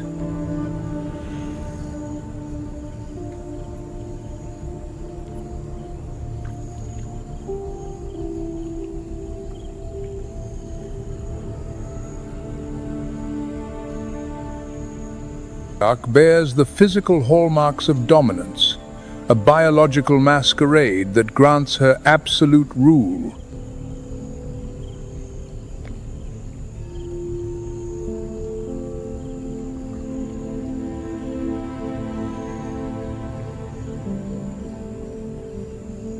In the complex hierarchy of the clan, her word and her bloodline is law.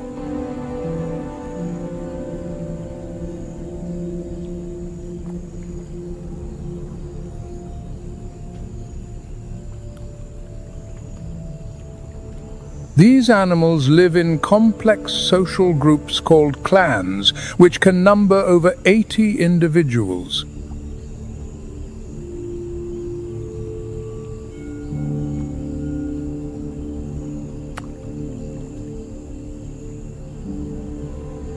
All members follow a matriarchal system where rank is inherited from mother to daughter.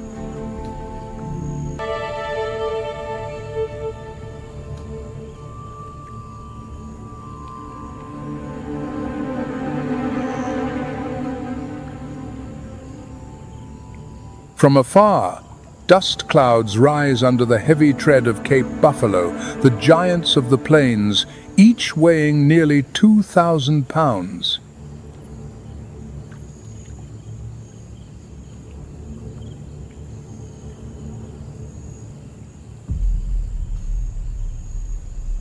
Their curved horns are like formidable weapons of war.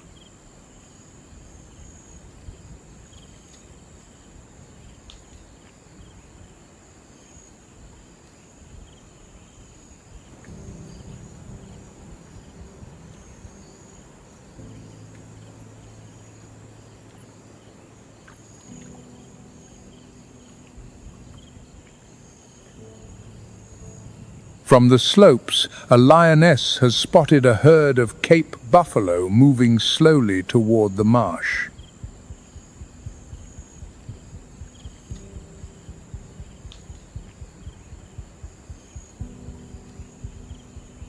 Heavy muscle and horns curved like massive weapons of war.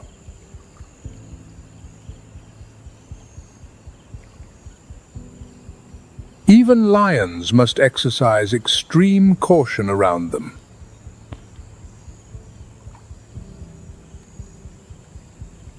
But for a hungry family, it is a challenge worth the immense risk.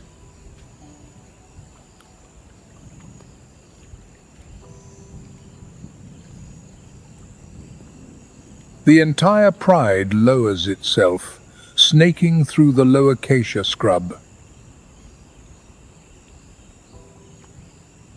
The wind is favorable, carrying their scent away from the herd.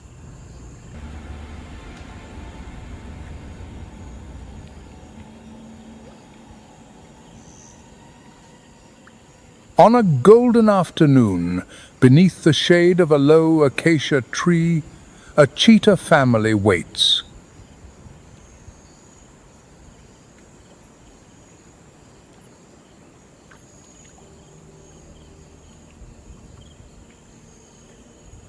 The cheetah, Acinonyx jubatus, is the fastest land animal on our planet.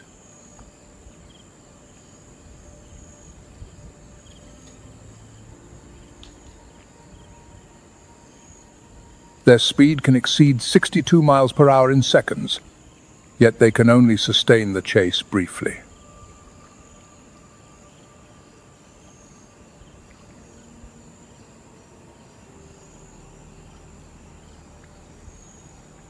A slender frame, long legs, a flexible spine, and a tail, acting as a rudder, allow for instant turns.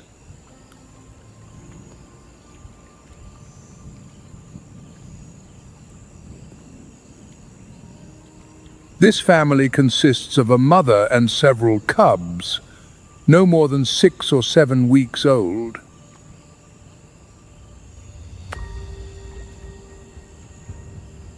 Their bodies are still small, their spots faint, and their backs covered in a silver-grey mantle of fur.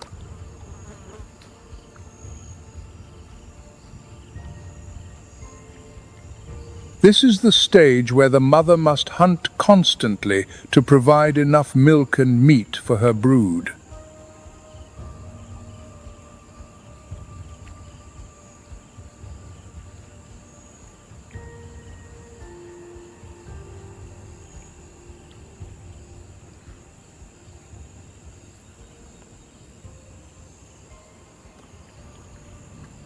Ahead of them, a herd of impala grazes, occasionally lifting their heads in cautious unison.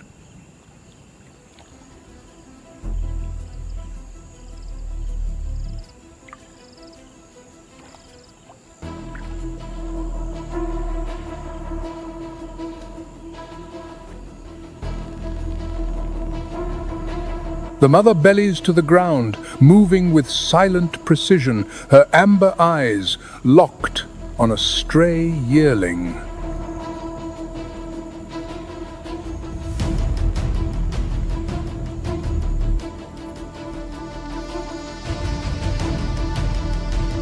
The cubs, far too small to participate, remain motionless in the scrub, observing their mother's every move.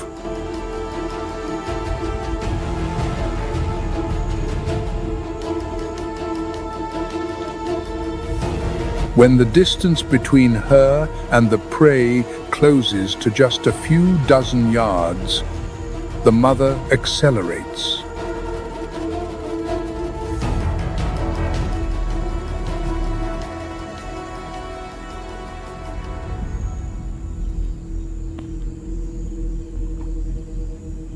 Her dash is like a bolt of lightning tearing through the stillness of the afternoon.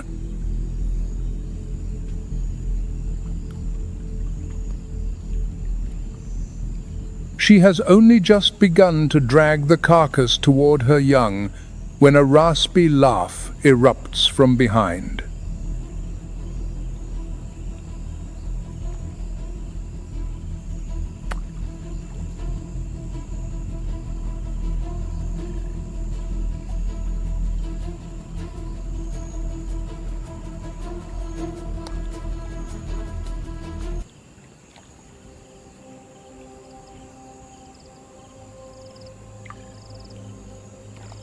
On the Savannah, even the swiftest of hunters must often bow to the sheer persistence of the hyena.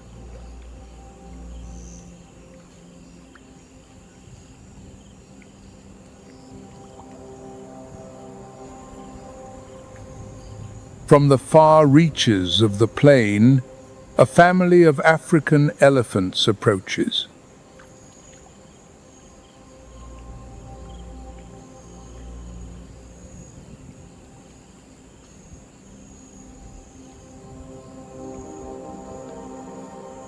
They are led by the oldest and wisest matriarch, whose memory holds the locations of ancient waterholes.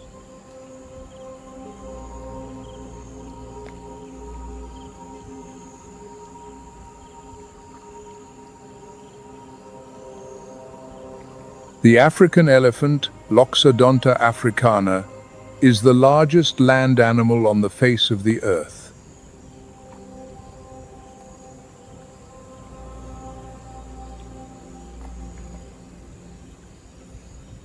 An adult can exceed 10 feet and weigh 13,227 pounds.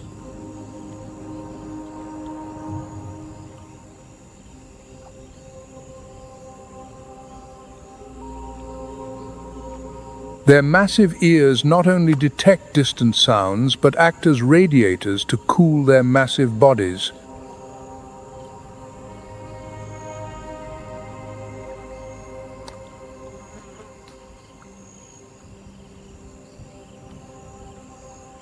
The trunk, containing over 40,000 bundles of muscle, is a versatile tool for drinking and greeting.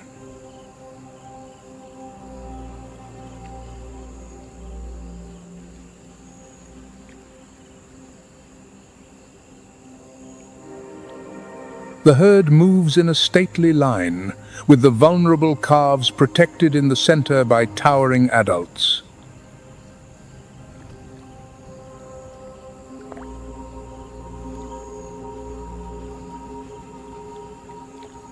Occasionally, the matriarch halts, raising her trunk to test the wind for the scent of water.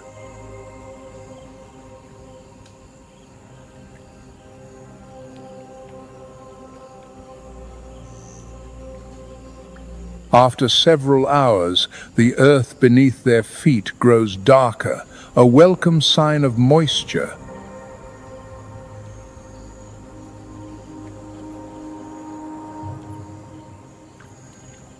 They quicken their pace. Reaching the pool, the herd plunges in, trunks siphoning up the cool, refreshing water.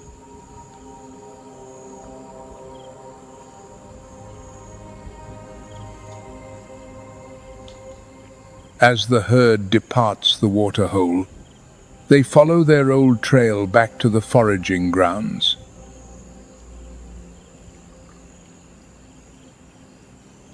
But behind the main group, A mother and her calf have fallen slightly behind.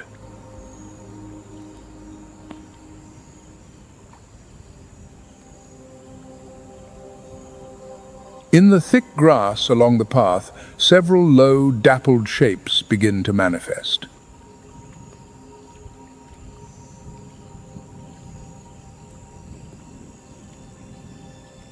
A clan of spotted hyenas, lured by the scent of the calf, moves in with chilling speed. It's a rare and extraordinary opportunity.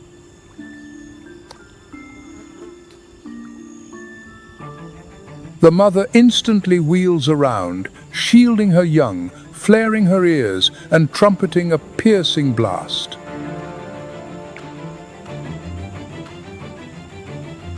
From the distance, deep rumbles and heavy footfalls answer the call.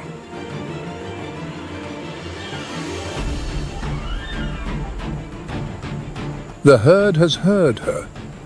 In moments, the adults charge back and form an impenetrable circle.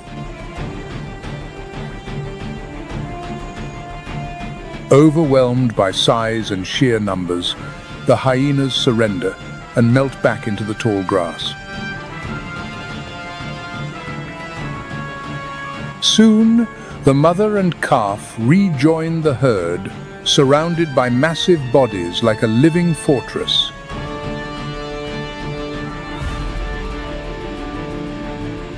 An elephant's strength lies not just in its size, but in a solidarity that has protected them for eons. On this unforgiving land, every day is a new drama, where life and death are separated by a single breath.